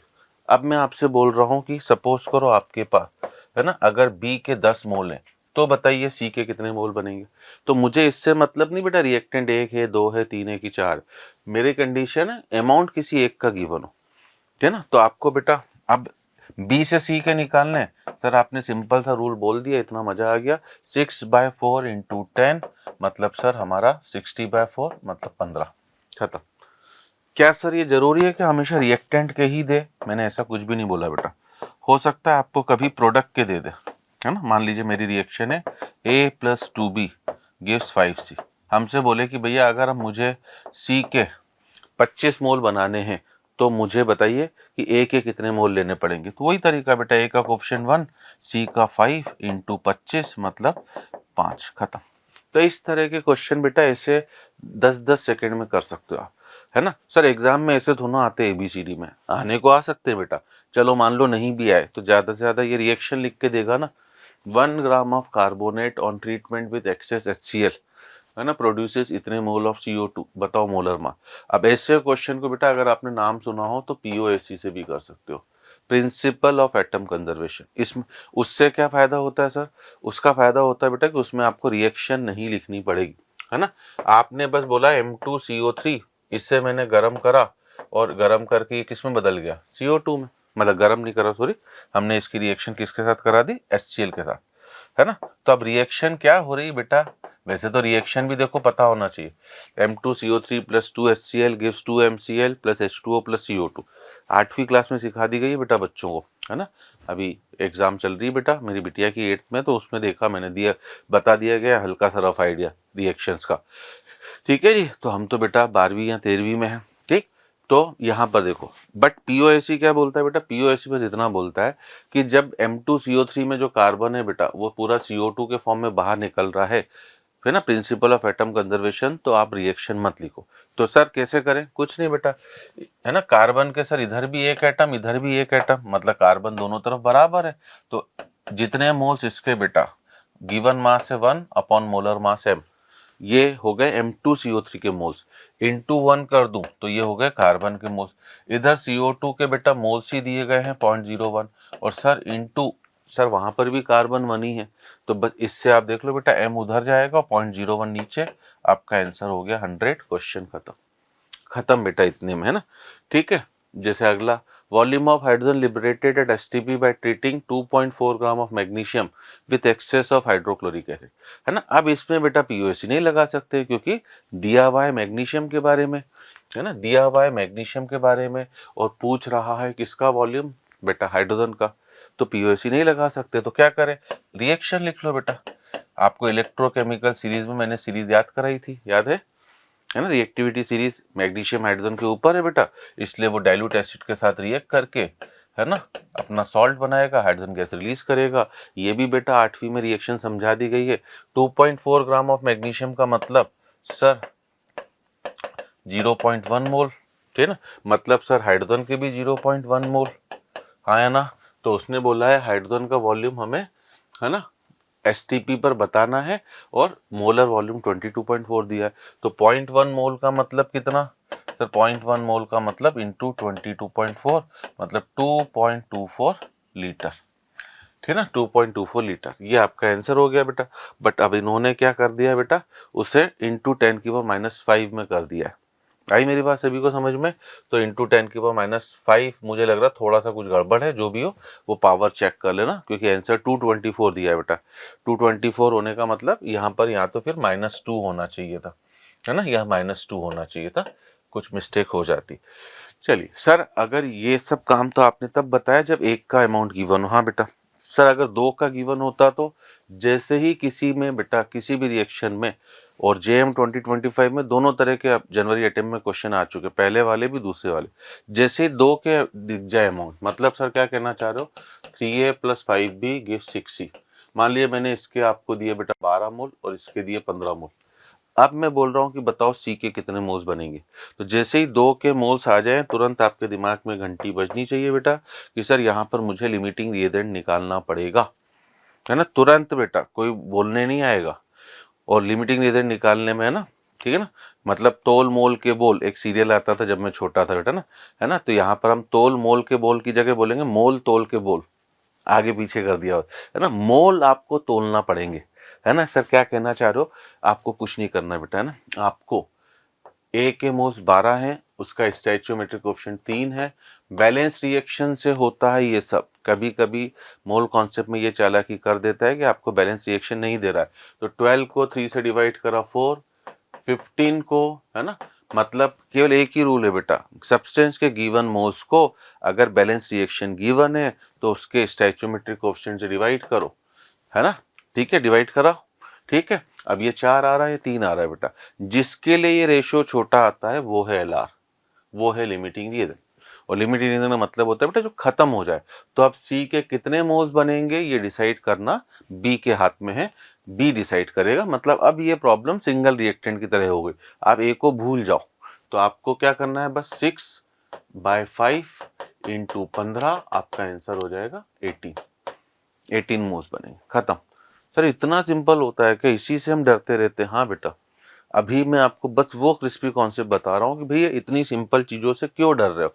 देखो, एक रिएक्शन है, बैलेंस्ड है। अब बैलेंस क्वेश्चन आते ही बेटा, है ना, मस्त नाचना चालू कर देना, मन ही मन, है ना। एग्जाम में उठ के नाचोगे तो भगा देगा एग्जामिनर बाहर कि यार बैलेंस आ गई, अब चिंता कम से कम। क्योंकि आधे बच्चे तो बेटा ना बैलेंसिंग से डर जाते, ठीक है ना। तो बैलेंस आ जाए तो चिंता खत्म। अब वो कह रहा है 72 millimole of PbCl2 is mix with 50 millimole इसके 72 हैं बेटा। अब मैं ये आपसे एडवाइस करूंगा बेटा, मनी मन डिवाइड कर लिया करो। 72 को 3 से डिवाइड करा सर 24।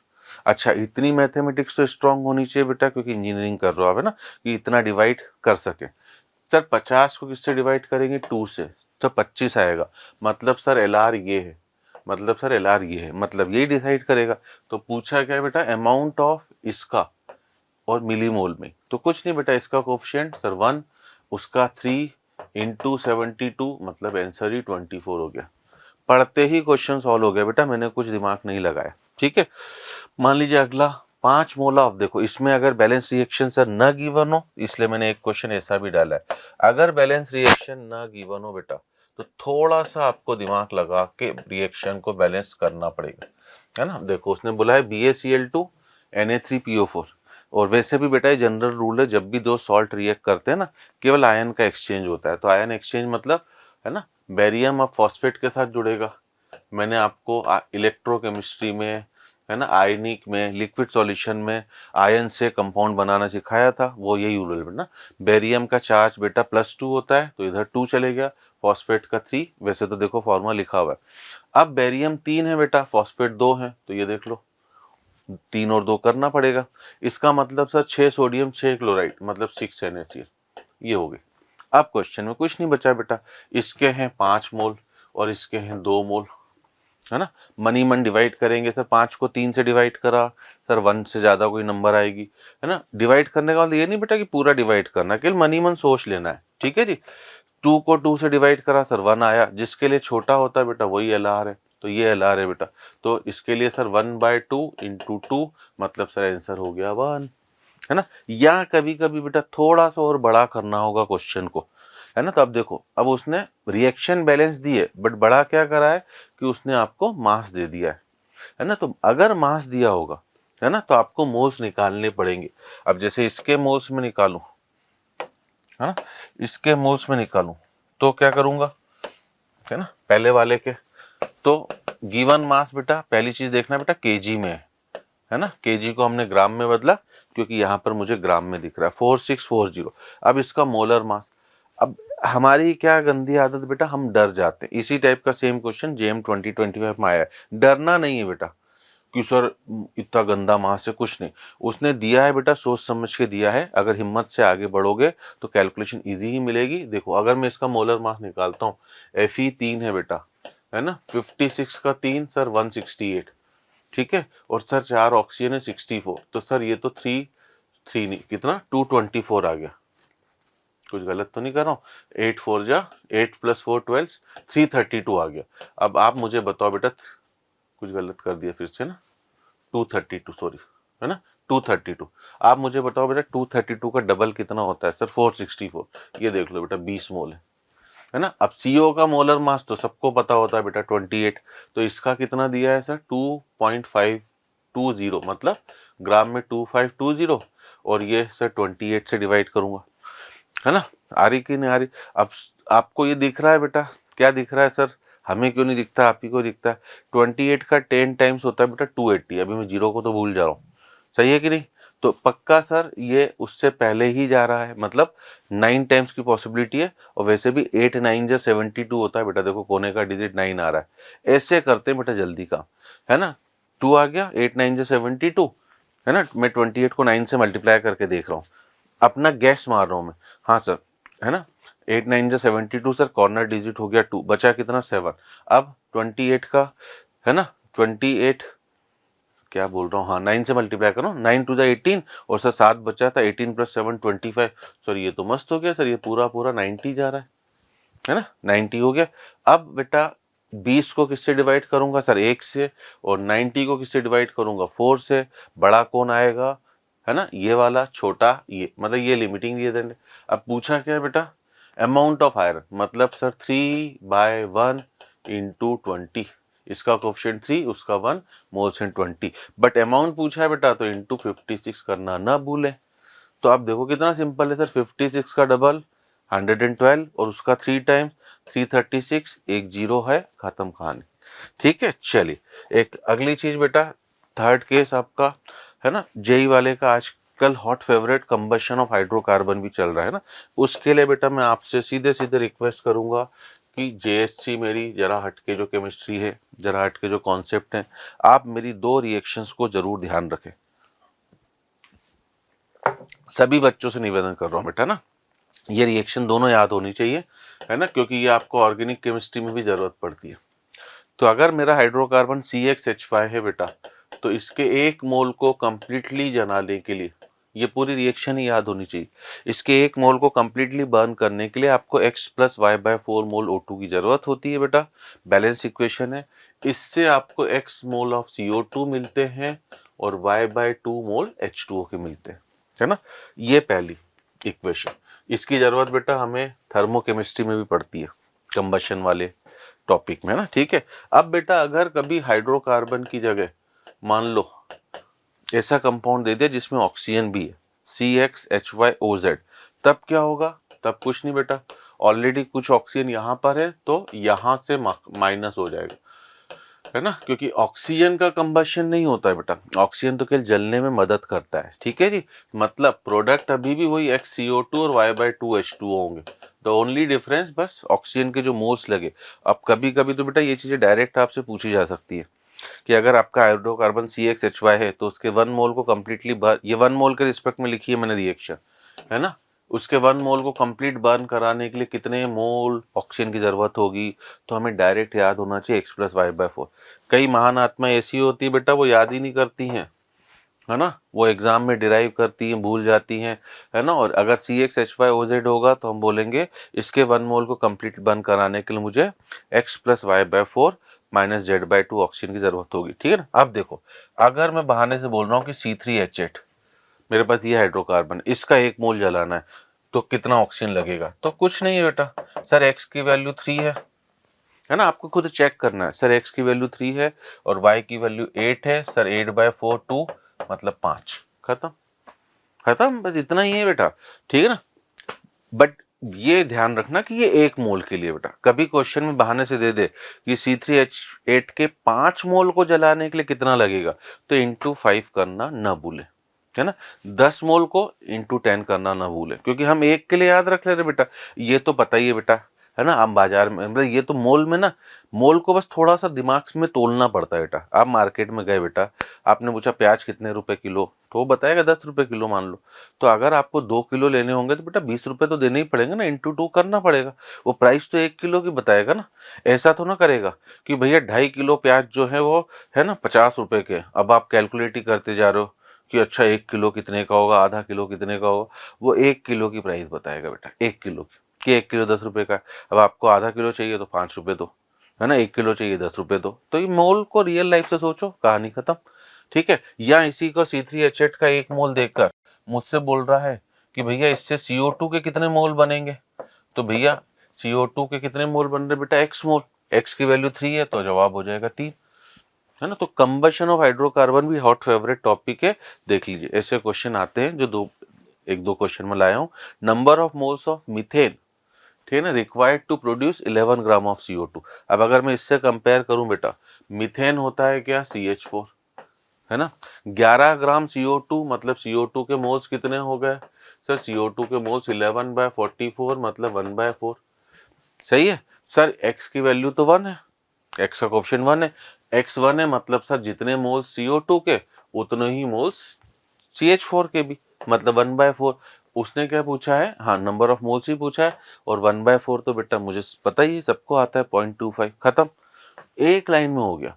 अब देखो बहाने से ग्लूकोज का कंबशन दे दिया ऑक्सीजन डाल के, glucose produces CO2 in water, amount of oxygen in gram required for complete combustion of 900 gram glucose, है ना। मैंने बोला था बेटा मोल्स बस देख लेना। अब 900 ग्राम ग्लूकोज, अब देखो आपकी किस्मत अच्छी है, मोलर मास दे दिया है 180, नहीं तो मैंने अभी बोला था कि प्लीज ग्लूकोज का मोलर मास याद रखें, है ना, 180। चलो ये 5 मोल हो गए। अब मैं पहले 1 मोल के लिए सोचूं, सर आपने अभी बोला था X प्लस Y/4 मतलब 12/4 माइनस सर Z/2, ये आपने अभी बोला था सर 12/4 3 होता है, ये 3 होता है सर, ये तो गया, मतलब 1 मोल को जलाने के लिए ऑक्सीजन के 6 मोल, तो इसका मतलब सर, है ना, 5 मोल को जलाने के लिए 30 मोल, बट उसने तो मास बोला है, इंटू 32, 30 इंटू 32 960। अब आप खुद फील करो बेटा, इन सब क्वेश्चंस में आप एग्जाम में टाइम वेस्ट हम ही करते हो, ठीक है ना, जो अब ना करें। कंसेंट्रेशन टर्म बेटा सब फॉर्मूले में लिक्विड सॉल्यूशन बता चुका हूँ, मोलरिटीज मोल्स बाय वॉल्यूम, है ना, molarity's number of moles of solute upon mass of solvent in kg, ठीक है ना। इसके अलावा बेटा आपका percent W/W weight of solute upon weight of solution into 100, percent W/V weight of solute upon volume of solution in ml into 100, है ना। In fact mole fraction भी बताया था, सब्सटेंस के moles upon total mole. In fact मैंने बेटा एक से आपका दूसरे का कन्वर्जन भी बताया था ना, वो जरूर देखें, मैं खुद छोड़ रहा हूँ बेटा, लिखूंगा तो, है ना, ठीक है ना, लिखूंगा तो फिर, है ना, आपको वो सेशन आप देखोगे ना, याद करोगे, इसलिए मैंने बोल दिया है। अब क्वांटिटी भी चेंजेस विद टेम्परेचर, है ना, याद रखना जिनमें भी वॉल्यूम आ रहा है बेटा वो टेम्परेचर के साथ चेंज होती है, तो मोलरिटी में वॉल्यूम आता है, यही आंसर, ठीक है ना।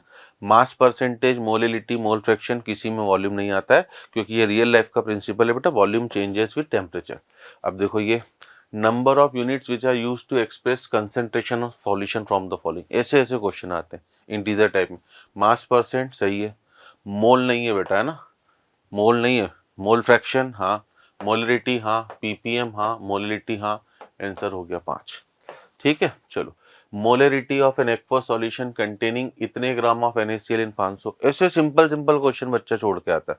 अब ये 23 और 50 35.5 कितना हो गया सर, 58.5, ये है 5.85, तो ये बेटा तुरंत ही मन ही मन डिवाइड कर दिया करो। सर इसके तो 0.1 मोल हो गए, तो सर मोलरिटी कैसे निकालते हैं? सर ऊपर वॉल्यूम, सॉरी ऊपर मोल्स और नीचे सर वॉल्यूम इन लीटर 0.5, तो 1/5 का मतलब सर 0.2, खत्म। आइए, a solution is prepared by adding 1 mole of ethyl alcohol in 9 mole water. अच्छी बात है। मास परसेंट ऑफ सॉल्यूट, अब मास परसेंट का क्या फॉर्मूला बोला था बेटा? सर ऊपर जिसका मास परसेंट निकालना है उसका मास, इथाइल अल्कोहल का 1 मोल है, उसने खुद दिया है 46 है, और नीचे सर नीचे क्या? सॉल्यूशन का मास, तो इसका तो 46 है बेटा, वाटर के 9 मोल है, तो 9 इंटू 18 करेंगे सर, 18 9 जा 162। अब 162 में सर 46 जोड़ेंगे, है ना, तो 16 और 160 और 40 ऐसे जोड़ा करो बेटा, 200 और 6 और 2 8, 208 इंटू क्या सर 100, मतलब आपका आंसर बेटा 46/2.08 है ना। 23 से थोड़ा सा कम, मतलब नियरली है ना, बस है ना 22 के आसपास है ना, 22 ही है। अब देखो मैंने तो रफ ओरली कर दिया, बट एक चीज मैं आपको और बता दूं बेटा कि अप्रैल जनवरी अटेम्प्ट में बेटा एक चीज अच्छी हुई है, क्योंकि अब वो जो 5 ऑप्शन थे वो हट गए हैं, है ना। सेक्शन बी में पहले 10 में से 5 करने होते थे, इस वजह से एक चीज अच्छी ये हो गई है कि अब बेटा कैलकुलेशन नियरेस्ट इंटीजर वाले में ज्यादा गंदी नहीं देता है, ज्यादा गंदी नहीं देता है,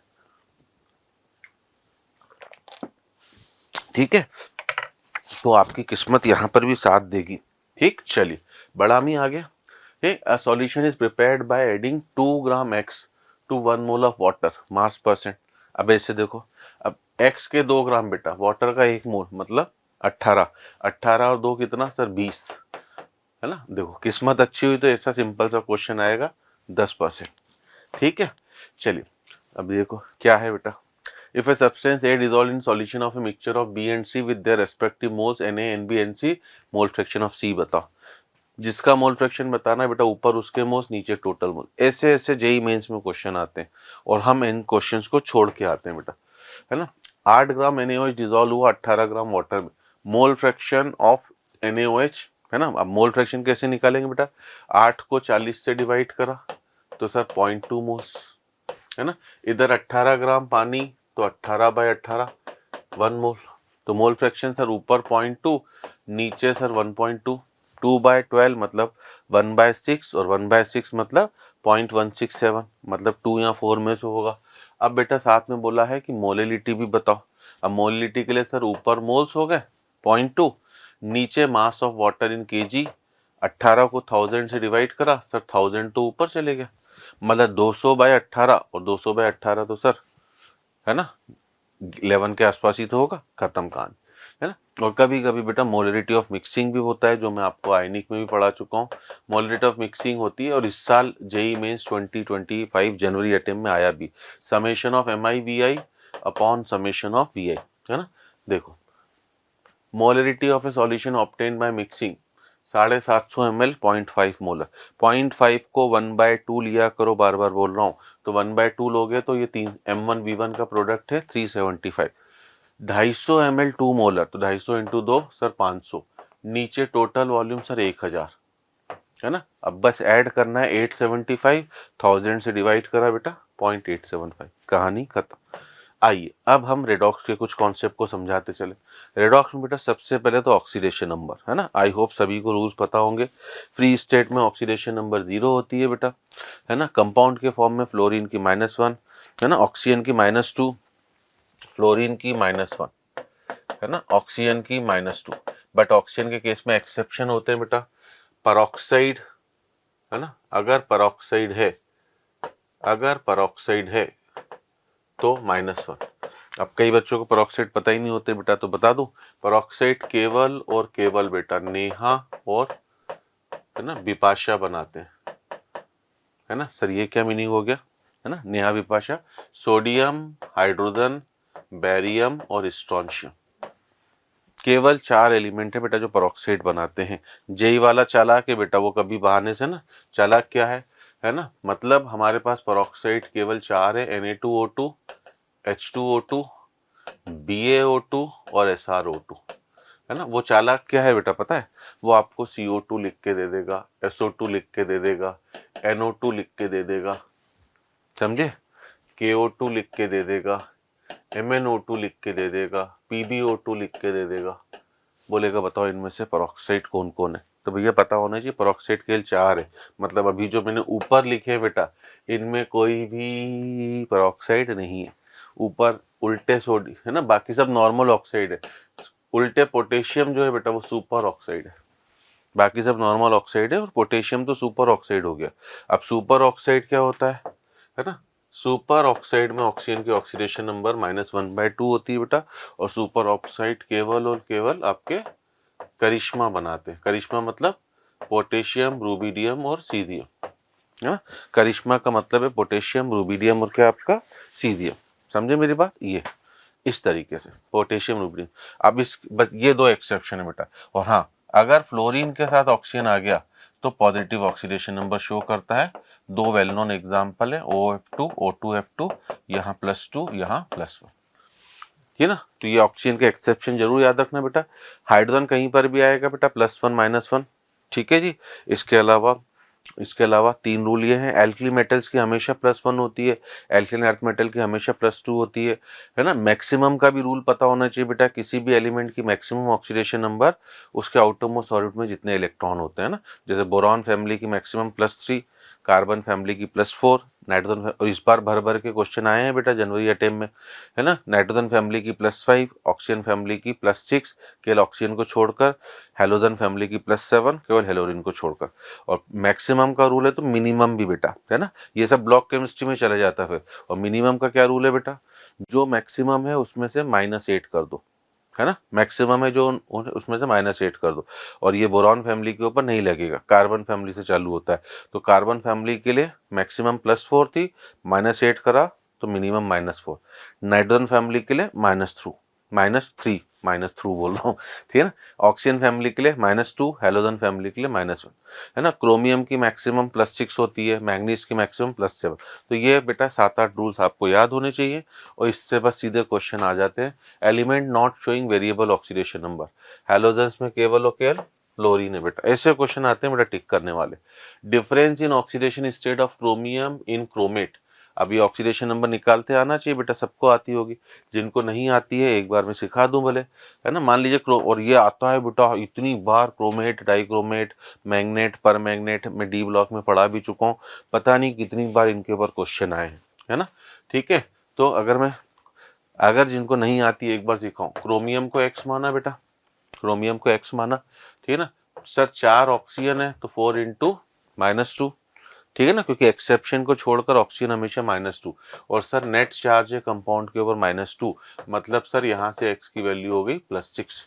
अब डाइक्रोमेट है ना, डाइक्रोमेट का इन्होंने फॉर्मूला गलत लिख दिया है ऑपरेटर भाई साहब ने, Cr2 और -2। एक बार मैं इसकी भी निकालना सिखा देता हूँ।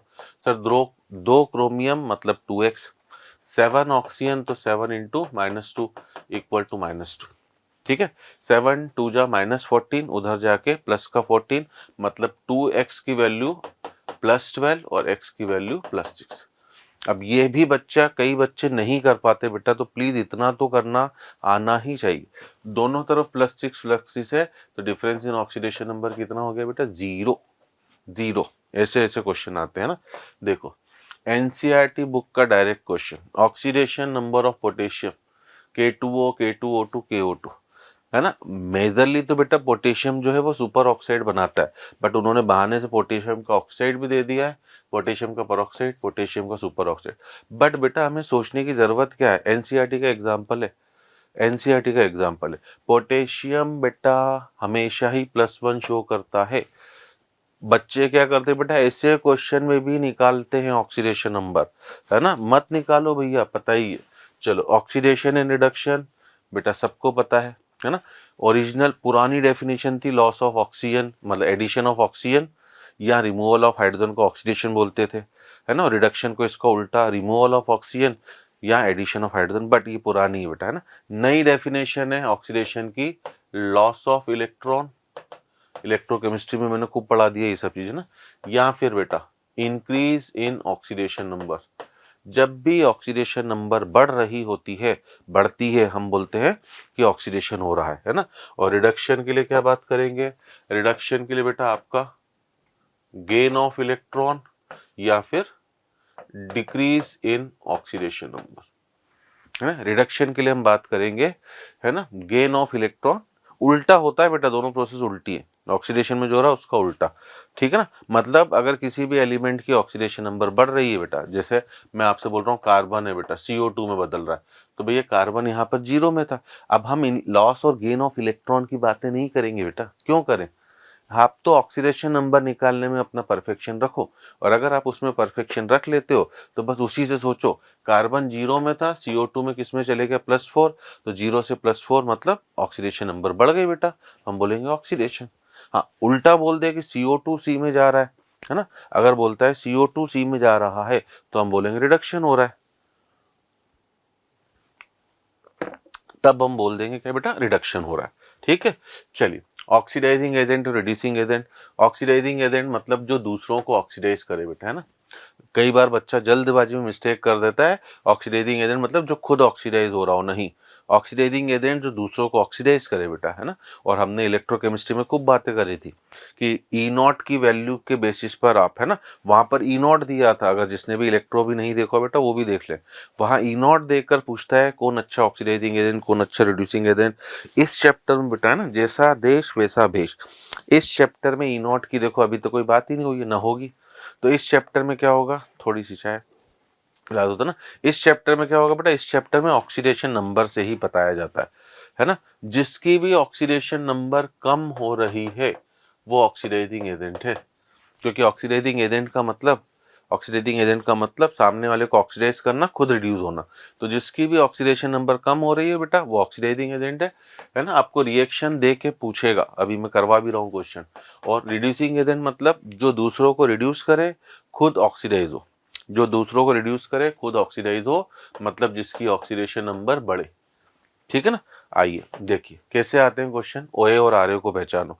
अब हमें पता है बेटा वैसे तो कि रेडॉक्स रिएक्शन में अगर K-MnO4 आ गया तो वो हमेशा एक अच्छे ऑक्सीडाइजिंग एजेंट की तरह ही काम करता है, बट तब भी +7 से किस में जा रहा है बेटा, मैंगनीज +2 में जा रहा कि नहीं जा रहा। अब ऑक्सीडेशन नंबर निकालना पड़ेगी बेटा, वो मैंने मान लिया कि अब आपको आ गई, है ना। +7 से +2 मतलब सर कम हो रही, ये ऑक्सीडाइजिंग एजेंट है ना। और ये OA तो ये बेटा RA, ठीक है। हाँ, कई बार देखा, मैं आपको बताऊं एक, अब JSC बताऊं एक और छोटा था, कई बार ये भी पूछा जाता है क्या कि इनमें से कौन सी रिएक्शन रेडॉक्स है कौन सी नहीं है। तो बेटा मेरा रूल सुन लेना, अगर कभी भी एलिमेंट कंपाउंड में जा रहा है या कंपाउंड एलिमेंट में जा रहा है, अगर कभी भी एलिमेंट कंपाउंड में जा रहा है या कंपाउंड एलिमेंट बेटा वाइस वर्सा, तो ऐसी रिएक्शन 100% रेडॉक्स होती है। मतलब अगर मैं आपसे जैसे सेकेंड रिएक्शन का बोलूं, देख लो ये कंपाउंड है बेटा, ये एलिमेंट है, सल्फर एलिमेंटल फॉर्म में आ गया, रेडॉक्स है, सही है कि नहीं, ठीक है ना। H2O2 ये देखो एलिमेंट आ गया H2 और O2, ठीक है ना। अगले में देखो तो ये रेडॉक्स है, ये रेडॉक्स है, ध्यान देना। अब ये दोनों बेटा acid base reaction normally non redox reaction होती है, complex formation reaction normally non redox है। तो अगर क्वेश्चन ये है कि पहचानने का कि कौन सी रिएक्शन रेडॉक्स है कौन सी नहीं है बेटा, ठीक है ना, तो ऐसे क्वेश्चन भी अभी मैं करवा भी रहा हूं, बट ट्रिक बता दी, है ना। अब OA RA को कैसे पहचानोगे बेटा, देखो H2S सर -2 में था, 0 में चलेगा, मतलब सर ये RA है तो ये RA है तो ये OA। अगली दोनों में पहचानने की जरूरत ही नहीं बेटा, क्योंकि नॉन रेडॉक्स है। अगली दोनों में भी पहचानने की जरूरत नहीं है, क्यों सर, बेटा रेडॉक्स है ना दोनों रिएक्शन, ये तो हमने जज कर लिया। अब रेडॉक्स से बेटा और लेफ्ट हैंड साइड में एक ही स्पीसीज है, मतलब सर वो OA भी है और RA भी है, तो लास्ट की पांचवी और छठी में, है ना, दोनों में जो रिएक्टेंट है वही OA भी है वही RA भी। तो ऐसे थोड़ा थोड़ा बेटा मेरी बातों को सुन के समझते चलोगे, अप्लाई करते चलोगे, आपको मजे आ जाएंगे, है ना। अच्छा, हम लोग ऑक्सीडेशन नंबर से भी OA RA को पहचान सकते हैं बेटा, अगर रिएक्शन नहीं भी दे। अगर कोई एलिमेंट अपनी मैक्सिमम ऑक्सीडेशन नंबर में है बेटा किसी कंपाउंड में, है ना, तो वो हमेशा रेडॉक्स रिएक्शन में OA की तरह काम करेगा, है ना। आप खुद भी लॉजिक लगा सकते हो बेटा, अगर ऑलरेडी वो अपनी मैक्सिमम में आ चुका है इसका मतलब क्या है सर, अब वो इससे ऊपर तो जा ही नहीं सकता है, और अगर वो इससे ऊपर नहीं जाएगा बेटा तो इससे नीचे ही आना है उसको, और नीचे आना है तो बेटा वो ऑक्सीडाइजिंग खुद रिड्यूस हो रहा है, मतलब ऑक्सीडाइजिंग कुछ एग्जाम्पल बताऊं, लाइक KMnO4 बेटा, K2Cr2O7, है ना, ये सब अच्छे ऑक्सीडाइजिंग एजेंट है बेटा। ओजोन है, HNO3 है, ठीक है, खूब सारे हैं, मैं तो एक दो बता रहा हूँ। अब अगर मैक्सिमम वाला बेटा ऑक्सीडाइजिंग एजेंट है तो सर कंफर्मली मिनिमम वाला रिड्यूसिंग एजेंट होगा, है ना, जैसे अभी मैंने H2S बोला था, है ना, तो ऐसे देख कर भी आप पहचान सकते हो बेटा, H2S हमेशा यही होगा मिनिमम वाला। NH3 है बेटा, ठीक है, कोई भी हेलाइड है आपका X- केल फ्लोराइड को छोड़कर, तो ये सब आपके रिड्यूसिंग एजेंट होते हैं बेटा, है ना। मेटल्स है बेटा, मेटल्स हमेशा गुड रिड्यूसिंग एजेंट है। मेटल्स कोई भी मेटल हो, सोडियम हो, पोटेशियम हो, जिंक हो, एटसेट्रा एटसेट्रा, है ना।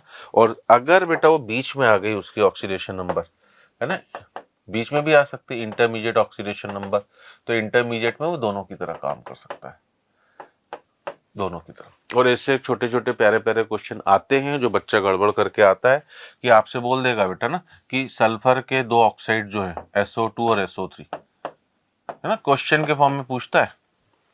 और जो बोर्ड वाले बच्चे बेटा हो ना, उनको तो ब्लॉक केमिस्ट्री में से, अब इनको आप ब्लॉक केमिस्ट्री का भी क्वेश्चन बोल सकते हो बेटा, रेडॉक्स का भी बोल सकते हो कि सल्फर के दो ऑक्साइड है SO2 और SO3, है ना, एक केवल ऑक्सीडाइजिंग एजेंट है और एक ऑक्सीडाइजिंग और रिड्यूसिंग दोनों है, एक्सप्लेन। तो हमें बस यही तो एक्सप्लेन करना है बेटा कि SO3 में सल्फर +6 में और SO2 में +4, ये पूरा चैप्टर ऑक्सीडेशन नंबर के ऊपर कमांड से चलता है बेटा, ठीक है ना। एक में +6, एक में +4, ठीक है। अब +6 क्या है बेटा, सर +6 तो सल्फर की मैक्सिमम है और अभी हमने लिखा बेटा मैक्सिमम वाला वो है ना। +4 क्या है सल्फर की, सर ये तो इंटरमीडिएट है, बीच की है ना, बीच की है बेटा, क्योंकि सल्फर की मिनिमम, है ना, क्या रूल बोला था मिन और मैक्स के लिए, number of electron outer most orbit max होता है और उसमें से बेटा 8 माइनस कर दिया तो मिन, तो मिनिमम -2 है, ऐसा, है ना। आपसे बहाने से नाइट्रोजन के ऑक्साइड के बारे में बात कर लेगा कि HNO2 HNO3, है ना, HNO3 केवल ऑक्सीडाइजिंग एजेंट है, ये दोनों है, सेम क्वेश्चन है बेटा, है ना। नाइट्रोजन की जो है सर, नाइट्रोजन की सर मैक्सिमम है +5, मिनिमम है सर -3, ठीक है जी। यहाँ पर सर ये +5 में है मैक्सिमम में, जबकि HNO2 में सर वो +3 में है इंटरमीडिएट। या बहाने से बोलेगा कि एक्सप्लेन, है ना, बोर्ड वाले बच्चों को तो आ सकता है बेटा, है ना, ठीक है, एक्सप्लेन H2O2 दोनों की तरह काम करेगा, ऑक्सीडाइजिंग एजेंट रिड्यूसिंग एजेंट आता ही है, तो भैया H2O2 में ऑक्सीजन किस ऑक्सीडेशन नंबर में बेटा, -1 में, है ना। ऑक्सीजन की most common oxidation number sir या तो -2 होती है या फिर 0, and that is the reason बेटा H2O2 का एक्वस सॉल्यूशन अनस्टेबल होता है, टूट जाता है H2 और O2 में, ठीक है जी। चलिए अगला है बेटा, ऐसे क्वेश्चन भी आए हुए हैं, ये सब पुराने जेई मेंस के, है ना, जेई एडवांस के जो सिंपल सिंपल क्वेश्चन है बेटा, ठीक है ना, वो सब डाले। Which of the following can not function as an oxidising agent, है ना, ऑक्सीडाइजिंग एजेंट मतलब खुद ऑक्सीडाइज हो, दूसरों को क्या करे बेटा, रिड्यूस करे, तो ये सीधे सीधे आंसर है ए, क्योंकि नाइट्रोजन ऑलरेडी अपनी मिनिमम ऑक्सीडेशन नंबर में आ चुका है -3 में। अब बेटा इस दूसरों को ऑक्सीडाइज करके खुद नीचे नहीं जा सकता, ठीक है ना। The compound that can not act both as oxidising agent and reducing agent, तो सीधे सीधे बेटा H3PO4, है ना। आपको तो टाइम लगेगा बेटा क्योंकि आपको ऑक्सीडेशन नंबर निकालनी, हालांकि मैंने H2O2 अभी बता दिया, HNO2 बता दिया, दोनों की तरह काम करता है ना। H2SO3 में आप देख सकते हो सर सल्फर +4 में है, अभी मैंने सल्फर का भी एग्जांपल बता दिया, तो केवल बच रहा है H3PO4, और रीजन क्या है बेटा, यहाँ पर सर फॉस्फोरस +5 में, और +5 में बेटा तो अब इससे ऊपर नहीं जा सकता, है ना। Which are the following chemical reaction depicts the oxidising behaviour of H2SO4, अब इसका JST सुन लेना बेटा, H2SO4 अगर डाइल्यूट है तो वो कभी भी बेटा ऑक्सीडाइजिंग एजेंट की तरह काम नहीं करेगा, वो केवल एसिड की तरह काम करता है। बट अगर H2SO4 कंसंट्रेटेड है बेटा तो वो ऑक्सीडाइजिंग एजेंट की तरह काम करता है, ये JST नोट करते चलना बेटा। और प्रोडक्ट हमेशा SO2 होगा, मतलब जिस भी रिएक्शन में SO2 दिख रहा है वही आपका ऑक्सीडाइजिंग बिहेवियर होगा H2SO4 का। और H2SO4 किस में दिखा सर, डी में, किस में दिखा, डी में, है ना। वैसे भी देख लो बेटा डी में क्या हो रहा है, अभी जो मैंने एक पहला छोटा सा JST बोला, कंपाउंड एलिमेंट वाला रिलेशन सेटिस्फाई हो रहा है, और अगर कंपाउंड एलिमेंट वाला रिलेशन सेटिस्फाई हो रहा है तो डी रेडॉक्स रिएक्शन है, और SO2 दिख गया तो H2SO4, ऐसे बेटा लॉजिक लगाओ, मजा आएगा, ठीक है। चलिए रेडॉक्स रिएक्शन क्या होता है, एक ऐसी रिएक्शन बेटा ना, रेडॉक्स आपका दो शब्दों से है ना, मैं तो इसे एग्जाम मतलब क्लास में ये लॉन्ग जब पढ़ाता हूँ तो रेड ऑक्स बुलाता हूँ, लाल बैल, है ना, लाल बैल बेटा, क्योंकि मोस्ट इंपॉर्टेंट चैप्टर है बेटा, है ना, ये मुझे खूब इंपॉर्टेंट लगता है। तो ऐसी रिएक्शन बेटा जिसमें रिडक्शन भी होता है और साथ ही साथ बेटा ऑक्सीडेशन भी होता है, ऐसी रिएक्शन जिसमें रिडक्शन ऑक्सीडेशन दोनों एक साथ होते हैं, उसी को हम बुलाते हैं बेटा रेडॉक्स रिएक्शन, उसी को हम बुलाते हैं रेडॉक्स, है ना। अब रेडॉक्स रिएक्शन के बेटा कभी कभी, है ना, हमसे टाइप पूछ लेता है, तो रेडॉक्स रिएक्शन दो टाइप की होती है बेटा, है ना, दो टाइप की, टाइप्स ऑफ रेडॉक्स रिएक्शन कौन कौन सी, एक इंटरमोलिकुलर, मतलब एक ऐसी रिएक्शन रेडॉक्स रिएक्शन बेटा जो दो डिफरेंट मॉलिक्यूल्स के अंदर होगी, है ना। अभी हमने जैसे KMnO4 और H2C2O4 का, हाँ, है ना। आप सभी बच्चे बेटा अब कितना इस सीरीज को फॉलो कर रहे हैं ईमानदारी से, नहीं तो मैंने DAFP ब्लॉक पढ़ा दिया, तो उसमें मैंने बेटा KMnO4 पढ़ा दिया था, उसकी प्रॉपर्टीज पढ़ा दी थी, है ना। KMnO4 एक अच्छा ऑक्सीडाइजिंग एजेंट होता है, वो ऑक्जेलिक एसिड को या किसी भी ऑक्जेलेट सॉल्ट को CO2 में बदल देता है। तो अगर KMnO4 की रिएक्शन आपने H2C2O4 से करी तो खुद तो बेटा ये MnO में बदलता है और ऑक्सिलिक एसिड को ऑक्सीडाइज कर देता है CO2। तो ये इंटरमोलिकुलर है, क्योंकि ये OA है, ये RA है ना। बट दूसरी टाइप की रेडॉक्स रिएक्शन होती है बेटा इंट्रामोलिकुलर। सर इसमें क्या होता है, इसमें एक ही कंपाउंड होता है बेटा, सेम कंपाउंड, सिंगल, है ना, सिंगल कंपाउंड इनफैक्ट लिखना चाहिए, single compound will act as OA as well as RA। इसके एग्जाम्पल आपके सामने ही बेटा, अभी हमने H2O2 वाला डिकम्पोजिशन लिखा था, तो H2O2 टूटा किस किस में, H2O में प्लस O2 में, है ना, ये टूटा किस किस में, H2O में प्लस O2 में, समझे। तो ये आपका इंट्रामोलिकुलर रेडॉक्स रिएक्शन, है ना, ये है आपकी इंट्रामोलिकुलर रेडॉक्स रिएक्शन, क्योंकि इसमें रेडॉक्स भी है, ठीक है ना, रेडॉक्स भी है और एक ही एलिमेंट है। अब ये भी इंट्रामोलिकुलर है बेटा, पोटेशियम क्लोरेट का गर्म करना, बट है ना, ऊपर वाली बेटा दोनों रेडॉक्स रिएक्शन है, इंट्रामोलिकुलर है, बट ऊपर वाली का एक स्पेशल नाम है, सभी को पता होगा, है ना, डिसप्रोपोर्शनेशन। डिसप्रोपोर्शनेशन, सर डिसप्रोपोर्शनेशन की रिएक्शन क्या होती है, जेई पॉइंट ऑफ व्यू से वेरी वेरी इंपॉर्टेंट है, JM 2025 में क्वेश्चन आ चुका है बेटा कि इनमें से कौन डिसप्रोपोर्शनेशन शो करेगा या नहीं करेगा, जैसा भी, है ना। और वापस बोल रहा हूँ अप्रैल अटेम्प्ट में भी आएगा। डिसप्रोपोर्शनेशन रिएक्शन एक बेटा इंट्रामोलिकुलर रेडॉक्स रिएक्शन है, जिसमें एक ही सब्सटेंस OA RA दोनों की तरह काम करेगा, और सबसे इंपॉर्टेंट बात बेटा केवल एक ही एलिमेंट अपनी ऑक्सीडेशन नंबर चेंज करता है, नीचे वाली डिसप्रोपोर्शनेशन नहीं है बेटा, है ना, क्योंकि नीचे वाले में क्लोरीन +5 में था, -1 में गया, ऑक्सीजन -2 में था, 0 में गया। तो नीचे बेटा क्लोरीन ने भी अपनी ऑक्सीडेशन नंबर चेंज करी है और ऑक्सीजन ने भी करी है, बट ऊपर वाले में देखो केवल ऑक्सीजन ने -1 से -2 में गया और 0 में, ऊपर वाले में केवल और केवल ऑक्सीजन ने करी है, सुन लेना, है ना। तो डिसप्रोपोर्शनेशन का तीसरा रूल ये है बेटा, क्योंकि पहला और दूसरा पॉइंट दोनों के लिए कॉमन है ना। सर नीचे वाली को क्या बोलेंगे बेटा, इसको नॉर्मल डिसोसिएशन रेडॉक्स रिएक्शन बोलेंगे, डिसोसिएशन हो रहा है, डिसप्रोपोर्शनेशन नहीं, है ना। तो डिसप्रोपोर्शनेशन के 3 रूल हैं, ये एक इंट्रामोलिकुलर रेडॉक्स रिएक्शन है, single compound will act as OA as well as RA, और तीसरा क्या बेटा, only one element will change its oxidation number. इसका मतलब बेटा वो अपनी 3 डिफरेंट ऑक्सीडेशन स्टेट में होना चाहिए। लेफ्ट हैंड साइड में मान लो सपोज करो +5 में बेटा, तो चूंकि ऑक्सीडेशन होगा तो बढ़नी भी चाहिए और रिडक्शन होगा तो घटनी भी चाहिए, तो वो 3 डिफरेंट ऑक्सीडेशन स्टेट में होना चाहिए बेटा, तभी वो डिसप्रोपोर्शनेशन रिएक्शन कहलाएगी। और इस बेसिस पर बेटा अब अगर मैं आपसे पूछूं कि जो 3 हैलोजन है ना हमारे बेटा, क्लोरीन, ब्रोमीन और आयोडीन, ये सभी अगर बेटा आपने इनकी रिएक्शन किसी बेस के साथ कराई तो डिसप्रोपोर्शनेशन शो करते हैं, है ना। अब हमसे पूछ सकता है कौन सा हैलोजन डिसप्रोपोर्शनेशन शो नहीं करेगा, तो वो है बेटा फ्लोरीन। क्यों, है ना, आपके सामने खुद जवाब है बेटा कि फ्लोरीन अगर 0 में है ना, यहाँ सब भी ये सब 0 ऑक्सीडेशन नंबर में बेटा, तो 0 में है तो बेटा डिसप्रोपोर्शनेशन का मतलब कम भी होना बढ़ना भी, 0 से कम होना मतलब भैया ये प्रोडक्ट साइड में नेगेटिव में हो जाएंगे, बढ़ने का मतलब सर पॉजिटिव में हो जाएंगे, सही है। ये तीनों हैलोजन तो बेटा पॉजिटिव ऑक्सीडेशन नंबर शो कर सकते हैं, फ्लोरीन कभी भी भैया पॉजिटिव ऑक्सीडेशन नंबर शो नहीं कर सकता है। इसलिए ये क्वेश्चन के फॉर्म में आ सकता है बेटा कि कौन सा हैलोजन है जो डिस्प्रोपोर्शनेशन नहीं शो करेगा। एक तो फ्लोरीन, और दूसरा बेटा अगर कोई एलिमेंट अपनी मैक्स या मिन में आ गया, मैक्स या मिन में आ गया, वो भी डिस्प्रोपोर्शनेशन शो नहीं करेगा। ये मेरा JSC भी याद रखना, क्योंकि बार बार आता है सर वो क्यों नहीं शो करेगा। बेटा ऑलरेडी अगर मैक्सिमम में, मान लीजिए क्लोरीन ही है बेटा, +7 मैक्सिमम है उसकी, +7 में डिस्प्रोपोर्शनेशन का मीनिंग समझो ऊपर भी जाना नीचे भी जाना। अब ऑलरेडी मैक्सिमम में है बेटा तो अब ऊपर नहीं जा पाएगा, है ना। अगर मिनिमम में होगा तो नीचे नहीं जा पाएगा। तो डिस्प्रोपोर्शनेशन के लिए तो रूल ही फिक्स है बेटा, उसे ऊपर नीचे दोनों जगह जाना ही है, उसे ऊपर नीचे दोनों जगह जाना ही है बेटा, कंफर्म में रूल है ना। इस वजह से मैक्सिमम वाले नहीं, है ना। एक और छोटा सा JSC ही बता दूं, H2O2 के लिए मेरा रूल याद रखना। मैंने देखा है बेटा इतनी रिएक्शन आई हैं जिनमें ये पूछा जाता है कि इनमें से किस रिएक्शन में H2O2 जो है वो रिड्यूसिंग एजेंट की तरह काम कर रहा है, किस में ऑक्सीडाइजिंग एजेंट की तरह काम कर रहा है। तो रूल है बेटा RO, है ना, ओनली फॉर H2O2।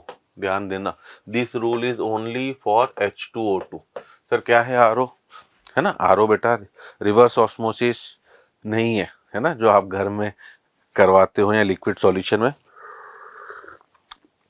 तो फिर सर RO क्या है, यहाँ पर बेटा R का मतलब है रिड्यूसिंग एजेंट, है ना। जब भी H2O2 रिड्यूसिंग एजेंट की तरह काम करेगा, और O का मतलब है बेटा तो वो प्रोडक्ट ऑक्सीजन बनाएगा। ये है, जब भी H2O2 रिड्यूसिंग एजेंट की तरह काम करेगा, ठीक है, तो प्रोडक्ट आपको O2, मतलब अगर 4-5 रिएक्शन, 4 अब विजिट 4 से ज़्यादा तो क्या लिखेगा बेटा, ABCD वाले ऑप्शन होते हैं ना। तो अगर आपके पास 4 रिएक्शन लिखी हुई है और पूछ रहा है कि इनमें से किस रिएक्शन में H2O2 रिड्यूसिंग एजेंट की तरह काम कर रहा है, तो भैया प्रोडक्ट साइड में O2 दिखा मतलब पक्का रिड्यूसिंग एजेंट है, कहानी खत्म, है ना। अब इनके ऊपर मैं धड़ धड़ धड़ क्वेश्चन बता दे रहा हूँ। देखो, use the following reaction is example of redox reaction. Redox का बेटा पहला रूल मैंने बोला है कंपाउंड एलिमेंट वाला, है ना। सबको चेक करने की जरूरत ही नहीं, देखो कंपाउंड एलिमेंट, और वो अपनी नजरों से ही दिख जाता है। अभी मैंने गाना भी गाया था ना, किसी नजर को, तो इंतजार थोड़ा सा नजर का देखो, है ना। अब बच्चा इस क्वेश्चन को कैसे करता है पता है, वो केवल ऑक्सीडेशन नंबर ही निकालता रह जाता है, फिर बोलता था पेपर टफ था। जैसे वापस बोल रहा कौन सी रेडॉक्स है, सर लास्ट रिएक्शन में साफ साफ एलिमेंट कंपाउंड दिख रहा है ना। सर और कोई हो गई तो बीच में, बेटा अगर हो गई तो फिर पक्का क्वेश्चन गलत होगा, क्योंकि जेई मेंस में सिंगल करेक्ट ही आते हैं बेटा, तब वो मल्टीपल हो जाएगा, क्योंकि ये तो रेडॉक्स है ही, ठीक है ना। या डिस्प्रोपोर्शनेशन रिएक्शन ऑलरेडी डिस्कस बेटा, पूरा समझा दिया है। ये कुछ एग्जांपल्स लिखे हुए, ध्यान रखिएगा, है ना। अब ऐसे क्वेश्चन आ चुके हैं जेई मेंस में। Total number of species which can undergo disproportionation reaction. देखो H2O2 तो करता ही है, ClO3 माइनस में, क्लोरीन +5 में ये भी करेगा, फॉस्फोरस करता ही है बेटा, है ना। Cl2 करता है, Ag नहीं कर सकता है। क्यों नहीं कर सकता है बेटा, 0 में है, माइनस में तो ना जाएगा Ag, है ना। Cu+1 करता है बेटा, क्योंकि +2 0 में जाता है। F2 अभी मैंने बोला बेटा नहीं कर सकता है। NO2 कर सकता है बेटा, +4 में, ना ऊपर भी जा सकता है, +5 नीचे भी। K+ नहीं करेगा। तो आंसर 1 2 3 4 5 6 छह चीजें ऐसी है जो आपका शो कर रही है ना। या बहाने से बेटा ये which the following reaction does not, है ना, does reaction is not an example of disproportionation, है ना, not an example of disproportionation. देखो पहली तो है बेटा, ये तो याद ही होगी सभी को। अब ये देखो बेटा NO2 +, पहली बात तो देखो, है ना, इतना सब चेक करने की जरूरत ही नहीं थी। क्यों बताऊं, केवल एक तरफ इलेक्ट्रॉन आ रहा है बेटा। ये सब जेई के क्वेश्चन है बेटा, देता है, इसलिए मैं समझा रहा हूं कि हम टाइम कोटी करते हैं। अगर केवल एक तरफ इलेक्ट्रॉन नजर आ रहे हैं लेफ्ट साइड में, तो ये तो केवल ऑक्सीडेशन ही हुआ ना बेटा, सॉरी रिडक्शन हुआ, ये तो केवल गेन ऑफ इलेक्ट्रॉन हो रहा है, ठीक है ना। तो हमें पता है बेटा डिस्प्रोपोर्शनेशन में तो एक डिस्प्रोपोर्शनेशन एक कंप्लीट रेडॉक्स रिएक्शन है बेटा, और अगर वो एक कंप्लीट रेडॉक्स रिएक्शन है तो उसमें इलेक्ट्रॉन आने ही नहीं चाहिए बेटा, तो केवल और केवल ऑप्शन सी है। बट आप तब भी चेक करो, देखो +4, यहाँ पर देखो +3 में भी है बेटा, ठीक है, और ये +5 में भी। लास्ट वाली देखो MnO4 -2 मैंगनीज +6 में बेटा, ये +7 में भी गया +4। और ये सभी वेल नोन रिएक्शन है बेटा, याद ही होनी चाहिए आपको। मैं ब्लॉक केमिस्ट्री में पढ़ा चुका हूँ, इसलिए मैं आपसे रिक्वेस्ट करूंगा याद होनी चाहिए। ठीक है, H2O2 का बेटा अभी मैंने स्पेशल बिहेवियर बता ही दिया था। बोल दो किन में रिड्यूसिंग एजेंट की तरह काम कर रहा है, जिसमें भी ऑक्सीजन दिख जाए। पहले वाले में ही ऑक्सीजन दिखी, यही आंसर है, बाकी को चेक ही नहीं करना है ना। अब आपकी क्या आदत है बेटा, एक तो आप कंफ्यूज होते हो, और मान लो ये ऑप्शन डी में होता तो आप चारों में चेक करते। तो मेरे इन ट्रिक्स से बेटा आपके सिलेक्शन की राहें और आसान होगी। Hydrogen product act as reducing agent, वापस O2 देखें, अरे सर O2 C में दिखा, कहानी खत्म। यार सर मजे आ रहे हैं, मतलब इतना हमने सोचा ही नहीं था कि ऐसा भी होता है। Reducing ability of hydrogen peroxide in basic medium, है ना। वापस भैया एसिडिक मीडियम हो बेसिक मीडियम हो, है ना, बस यहाँ पर बेसिक मीडियम कर दिया है। O2 देखो दो जगह दिख रहा है रिड्यूसिंग एबिलिटी का ही क्वेश्चन, मतलब दूसरों को रिड्यूस कर रहा है, रिड्यूसिंग एजेंट ही है, बट बेसिक मीडियम है तो बेटा सर एसिडिक मीडियम में H+ नजर आता है, बेसिक में OH-, मतलब आंसर आपका C हो जाएगा। तो ये भी चालाकी कर सकता है बेटा, है ना, ये भी चालाकी कर सकता है। ठीक है, बैलेंसिंग ऑफ रेडॉक्स रिएक्शन बच्चों का सबसे बड़ा दुखता हथियार होता है बेटा, बट मैं आपको चुटकियों में सिखा दूंगा। हाफ रिएक्शन केवल एक मेरा JSC ध्यान रखें, आओ हांगकांग चले, आओ हांगकांग चले, है ना सर। ये क्या बोला है, ये मेरा JSC जिसने याद रख लिया बेटा वो हाफ रिएक्शंस को बड़ी आसानी से बैलेंस कर ले जाएगा एग्जाम में। आओ हांगकांग चलें, सर ये क्या बोला है, AO इन दोनों को मिला के आओ, H for Hong Kong, C for चलें। सर क्या बोला है ये बोला बस इतना है बेटा, A फॉर एटम, है ना, ध्यान रखना ये हाफ रिएक्शन के लिए, है ना। और अगर मुझे हाफ रिएक्शन बैलेंस करना आ गई बेटा तो मुझे पता ही है, a full reaction is nothing but a combination of two half reaction, है ना। A full reaction is nothing but a combination of क्या आपका टू हाफ रिएक्शन, है ना। तो सबसे पहले एटम, फिर ऑक्सीजन, है ना, फिर क्या आपका हाइड्रोजन, है ना, फिर क्या आपका हाइड्रोजन, और फाइनली C फॉर किसके लिए आपका चार्ज, है ना। एटम बेटा सर क्या कहना चाह रहे हो, एटम मान लीजिए बेटा, है ना, मैंने आपको रिएक्शन दी MnO4- को Mn+2 में बैलेंस करना, है ना। देखो बेटा क्रिस्पी कोर्स से आपका भी समय कीमती है, तो मैं आपको केवल हिंट दे के जा पाऊंगा कि बस इतना फॉलो करते चलो, है ना। प्रैक्टिस थोड़ी बहुत आप भी करना, मैंने 4 रिएक्शन दिए हैं बेटा प्रैक्टिस के लिए, एक में समझा दे रहा हूँ। तो एटम, अब सबसे पहले एटम सर कौन सा, मैंगनीज। सर मैंगनीज तो ऑलरेडी बैलेंस है, तो अच्छी बात है ना बेटा।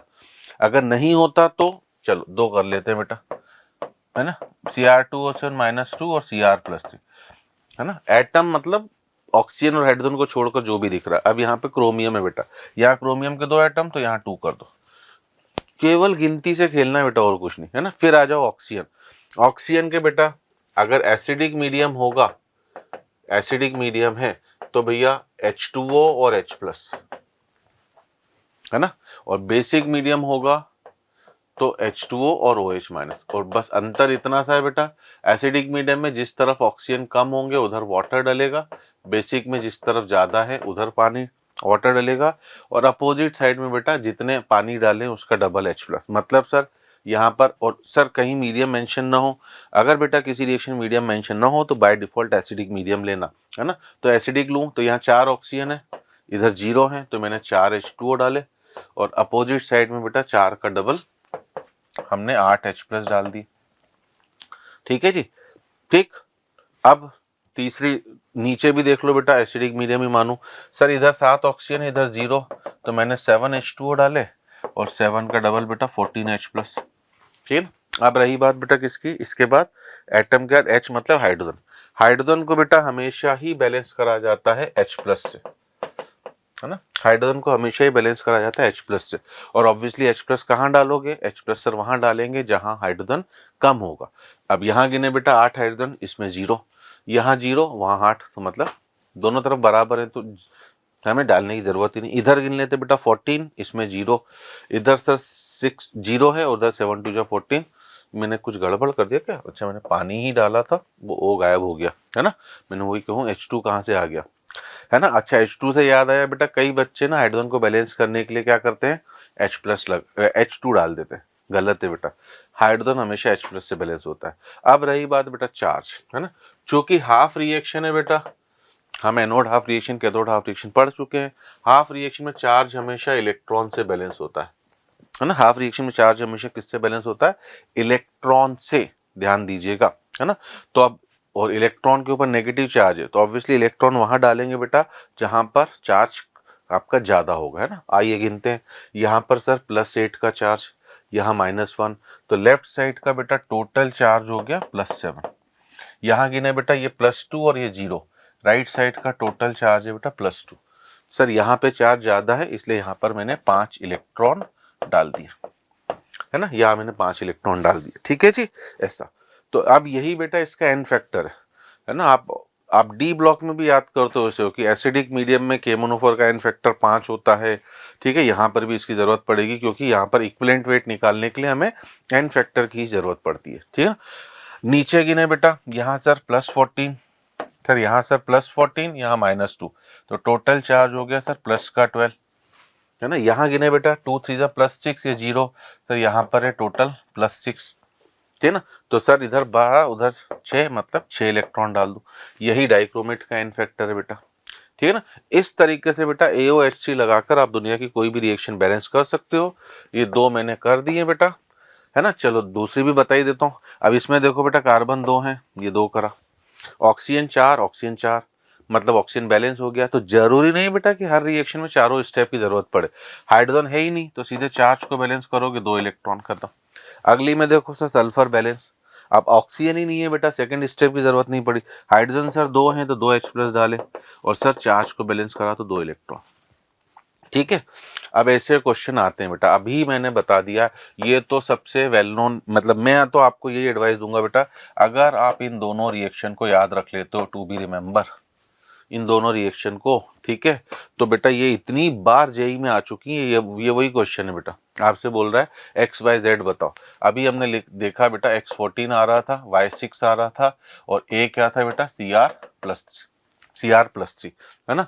तो और Z भी पूछा है, Z आपका 7 था, है ना, Z 7 था, ठीक है जी। तो 14 7, पहले Y पूछा ना, Y6 से, तो 14 6 7 और AR, ये याद ही होना चाहिए बेटा। एग्जाम में आप सोचोगे ना, कुछ कुछ चीजें तो बिल्कुल याद होना चाहिए। आप एग्जाम में सोचोगे सर मैं इसे सॉल्व करूंगा, नहीं हो पाएगा।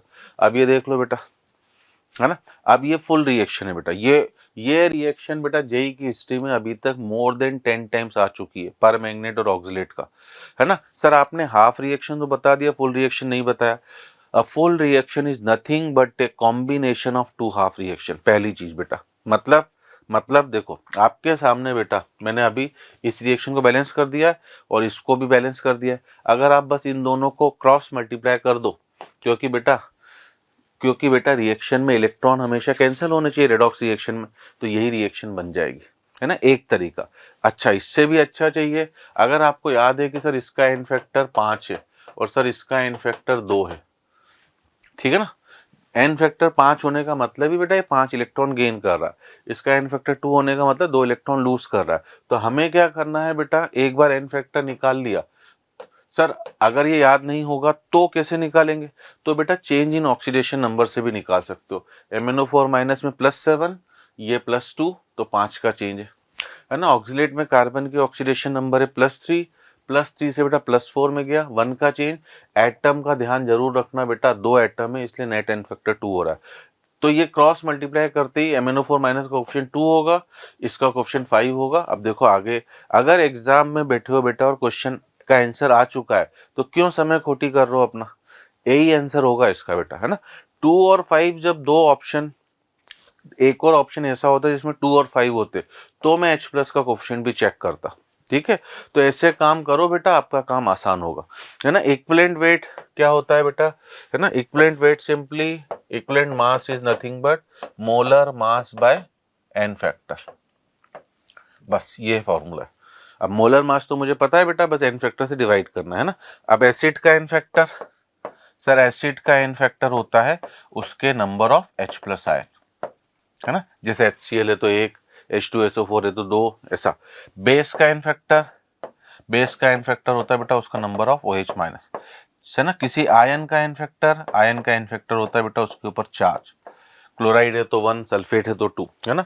सर सॉल्ट का एन फैक्टर जो नॉन रेडॉक्स रिएक्शन में हो तो उसका भी एन फैक्टर उसका चार्ज ही होता है बेटा, टोटल पॉजिटिव और नेगेटिव चार्ज। और आपको मैं बार बार बता ही चुका हूँ बेटा, AX/BY टाइप का सॉल्ट, अगर सब बच्चे मुझे फॉलो कर रहे हैं, ढंग से सुन रहे हैं बेटा, क्योंकि मैं ये बता सकता हूँ कि मैंने जो आपके है ना इतने सेशन लिए हैं PI के, अगर आप इन्हीं ढंग से फॉलो कर जाते हो तो आप कम से कम बेटा है ना जो भी पेपर दो आप केमिस्ट्री के है ना PI मिला के लगभग 17 क्वेश्चन आएंगे बेटा, और उन 17 में से आप 10 क्वेश्चन बड़ी आसानी से हंसते हंसते कर लोगे, है ना। मैं अपने सब्जेक्ट की बात कर सकता हूँ बेटा ना, 10 अगर आपने वो कर लिए तो ऑर्गेनिक में भी बेटा बचे हुए 8 क्वेश्चन जो हैं उनमें से अगर आपने है ना 3 भी कर लिए, 13 3 से 4 तो आप 13 14 15 की रेंज में जा सकते हो। ऐसा ही फिजिक्स में बेटा और मैथ्स में ना हम लोगों ने वही आपसे वादा ही करा बेटा कि जो लेस देन 100 है वो अगर 150 तक पहुंचना चाहते हो तो, और 150 पहुंचना मतलब अगर आप 42 मतलब 42 कह रहा हूँ बेटा, कितना 40 भी नहीं 38 क्वेश्चन भी सही करा तो आप पहुंच जाओगे 38 पर, 37 पर ही पहुंच जाओगे, है ना। सही है कि नहीं। तो 37 बेटा 13 इधर कर लो, 13 फिजिक्स में कर लो, 26 और मैथ्स में आप है ना, चलो इधर 15 करो, मैथ्स में 7 कर लेना, हो जाएंगे। ठीक है।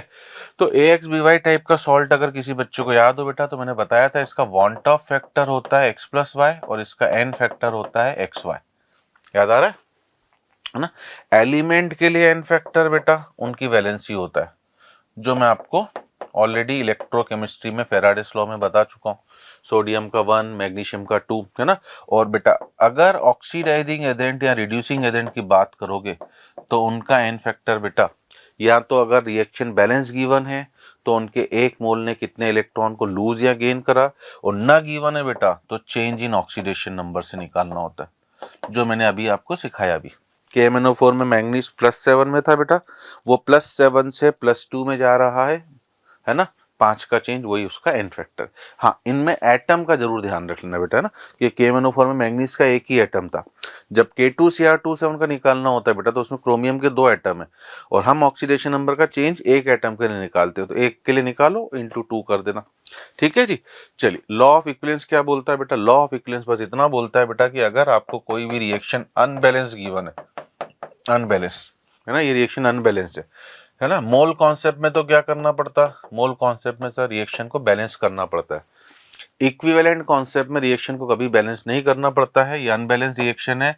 आपको बस बेटा एक रूल लगाना है कि किसी भी रिएक्शन में पार्टिसिपेट करने वाले है ना सभी सब्सटेंसेस के इक्विवेलेंट्स जो होते हैं वो आपस में बराबर होते हैं, मतलब जितने इक्विवेलेंट ए के होंगे उतने ही बी के, उतने ही सी के, उतने ही डी के, कहानी खत्म।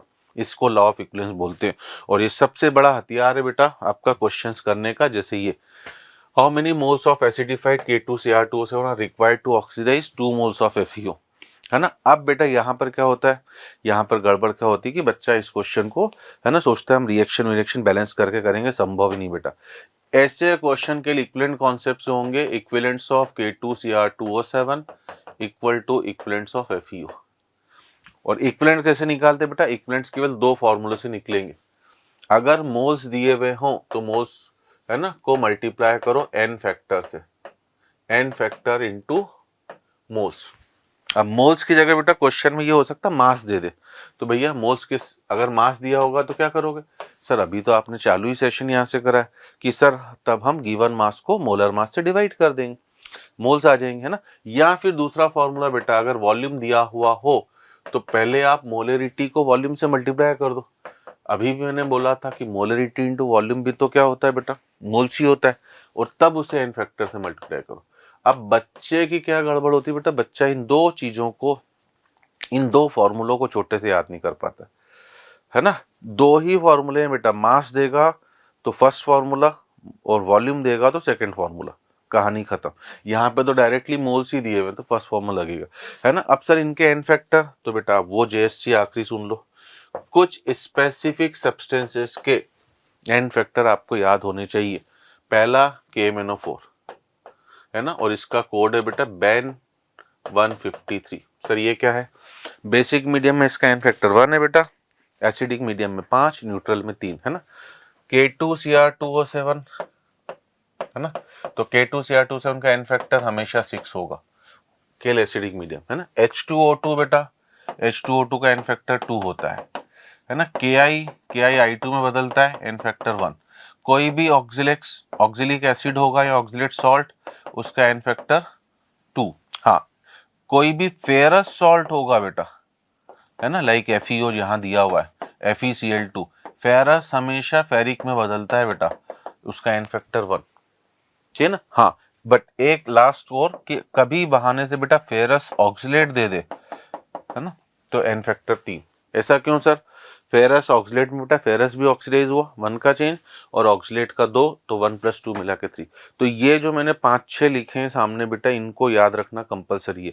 और ये याद रख लिए बेटा, अब देखो, है ना, K2Cr2 का 7 का सर एन फैक्टर 6, मोल्स पूछे हैं सर, A मान लेते हैं। FeO के सर मोल्स दिए हैं 2, एन फैक्टर 1, आपका आंसर हो गया 1/3। इतने में आंसर आता है ना। अब इसमें बेटा लिखने की जरूरत भी नहीं है ना, सीधे करते हैं सर। 6 × A, ये तो इक्विवेलेंट्स ऑफ हो गए किसके, K2Cr2 7। उधर इक्विवेलेंट्स ऑफ FeO है ना, सॉरी किसका, CO सर, मोल्स हैं 3। सर CO का तो आपने एन फैक्टर वहाँ लिस्ट में लिखा ही नहीं बेटा, थोड़ा सा प्रेजेंस ऑफ माइंड भी लगेगी आपकी एग्जाम में, है ना। कार्बन मोनोऑक्साइड है बेटा, ऑक्सीडाइजिंग एजेंट क्या कर सकता है सर, उससे CO2 में ही तो बदलेगा, है ना, लोअर ऑक्साइड को हायर में ही तो बदलेगा। तो CO में सर अगर वो +2 में है, CO2 में +4 में है, तो सर 2 का चेंज हो गया, मतलब A की वैल्यू 1 हो गई, खत्म, ठीक है जी। चल, इसके बाद बेटा बच्चा सबसे ज्यादा डरता है टाइट्रेशन। टाइट्रेशन 2 तरह के होते हैं बेटा, एक एसिड बेस्ड टाइट्रेशन, एक रिडॉक्स। डरना तो कुछ है ही नहीं, all titration are based upon law of equivalence, है ना, all titration are based upon law of equivalence. मैं सीधे 1-2 क्वेश्चन ही बता सकता हूँ बेटा, है ना, क्रिस्पी सेशन रखना है, कॉन्सेप्ट बताना है। 50 ml 0.5 molar oxalic acid, molarity sir 0.5, volume sir 50, ये हो गया मोलरिटी इंटू वॉल्यूम, मोल्स, है ना। सर मोल्स के लिए तो वॉल्यूम लीटर में होना चाहिए था ना, हाँ होना चाहिए था बेटा, तो इसे मिलीमोल्स बोल देंगे, है ना, बदलने की जरूरत नहीं। और ऑक्सिलिक एसिड का एन फैक्टर बेटा, एसिड का एन फैक्टर उसके H+ होते हैं, तो सर इसका एन फैक्टर 2 है। ये हो गए इसके इक्विवेलेंट्स, है ना। आगे पढ़ते हैं, अभी क्या बोला है, is required to neutralise 25 ml of NaOH solution, the amount of NaOH in 50 ml of given solution is, ठीक है ना। अब मतलब इनडायरेक्टली बेटा NaOH की मोलरिटी मिसिंग है, तो मोलरिटी m, वॉल्यूम है 25, सही है जी। और NaOH का तो एन फैक्टर 1 होगा, ठीक है जी। तो सर 50 × 0.5 25 हुआ, कैंसल, मतलब सर NaOH की मोलरिटी 2 है।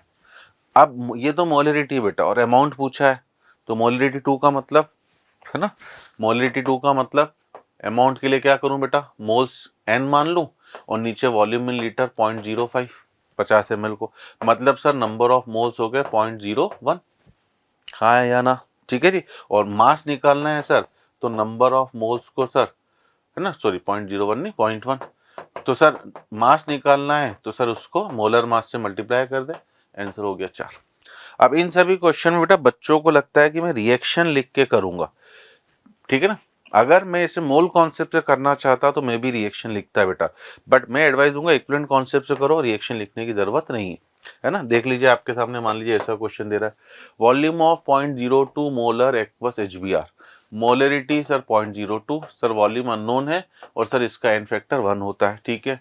रिक्वायर्ड टू न्यूट्रलाइज, है ना, 10 ml of 0.01 molar aqueous BOH, है ना।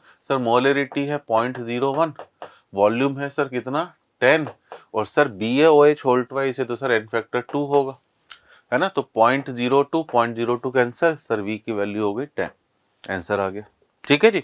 और ऐसे ही बेटा रेडॉक्स टाइट्रेशन कर, बस दोनों में अंतर क्या है बेटा, एसिड बेस्ड टाइट्रेशन में आप एसिड और बेस के इक्विवेलेंट्स को बराबर करते हो, है ना, और रेडॉक्स टाइट्रेशन में आप रिड्यूसिंग एजेंट और ऑक्सीडाइजिंग एजेंट के करोगे।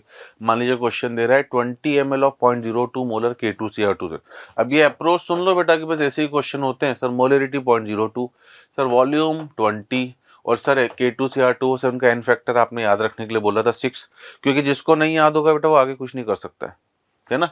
अब वो क्या कर रहा है बेटा, is use for the titration of 10 ml of Fe+2 solution, आपसे बोल रहा है मोलरिटी ऑफ Fe+2, है ना। तो सर मोलरिटी को m माना, वॉल्यूम है सर 10, और सर फेरस का एन फैक्टर आपने बोला था 1, तो अब ये 10 से बेटा ये 2 हो गया, 6 2 जा 12, 12 2 जा 24, उसने 10⁻² बोला है बेटा अलग करने को, मतलब आंसर ही 24 हो गया। आ रही मेरी बात सभी को समझ में। यहाँ एक और लास्ट क्वेश्चन देखो, ये भी अच्छा क्वेश्चन, थोड़ा सा अच्छा लगता है मुझे। In order to oxidise the mixture of 1 mole of each of ferrous oxalate. अब सबके मोल फिक्स है बेटा 1। फेरस ऑक्सीलेट का भी एन फैक्टर याद रखने को बोला था 3, है ना। तो sir moles into n factor equivalents इसके हो गए 3। फेरिक ऑक्सीलेट, अब यहाँ बच्चा कंफ्यूज हो जाता है बेटा, फेरिक ऑक्सीलेट में फेरिक ऑक्सीडाइज हो ही नहीं सकता है, तो केवल ऑक्सीलेट होगा। और ऑक्सीलेट में कौन ऑक्सीडाइज होता है सर? कार्बन। और कार्बन +3 से +4 में जाता है। बट यहाँ पर देखो कितने कार्बन है बेटा? 6 कार्बन है। तो 6 कार्बन है तो इसलिए इसका एन फैक्टर 6 है। और मोल तो बेटा इसका भी 1 है, तो ये 6 इक्विवेलेंट हो गए। फेरस ऑक्सीलेट में केवल फेरस ही ऑक्सीडाइज होगा, तो एन फैक्टर 1 है। और फेरिक सल्फेट बेटा, फेरिक सल्फेट में कोई ऑक्सीडाइज ही नहीं हो सकता है, दोनों अपनी हाईएस्ट ऑक्सीडेशन नंबर में। मतलब टोटल 3 और 6 9 और 1 10 इक्विवेलेंट लगना चाहिए KMnO4 के। बट उसने इक्विवेलेंट नहीं पूछे बेटा, उसने मोल्स पूछे हैं। तो 5 × A, क्योंकि एसिडिक मीडियम है तो एन फैक्टर 5 लिया, तो A की वैल्यू 2। ठीक है जी। बस इस तरह से बेटा इस क्रिस्पी सेशन का मेरा उद्देश्य था कि जो मोल रिडॉक्स से आपका डर है बेटा, ठीक है ना, वो दूर हो और एटलीस्ट आप सिंपल क्वेश्चन करने की पोजीशन में आ जाओ बेटा। देखो टफ क्वेश्चन की बातें हम यहाँ कर ही नहीं रहे, हम बिल्कुल इजी भैया, कि अगर ऑक्सीडेशन नंबर निकालने को आ रही मालूम पड़े, हम वो क्वेश्चन नहीं करके आ रहे। एक रिएक्टेंट का अमाउंट दिया है, उससे केवल प्रोडक्ट पूछ रहा, हम नहीं कर पा रहे। 2 रिएक्टेंट के अमाउंट देके प्रोडक्ट पूछ रहा, हम नहीं कर पा रहे। हम इंपेरिकल फार्मूला नहीं निकाल पा रहे, हम परसेंटेज नहीं निकाल पा रहे। तो कम से कम ऐसे क्वेश्चन हम बेटा आप करना सीख जाए।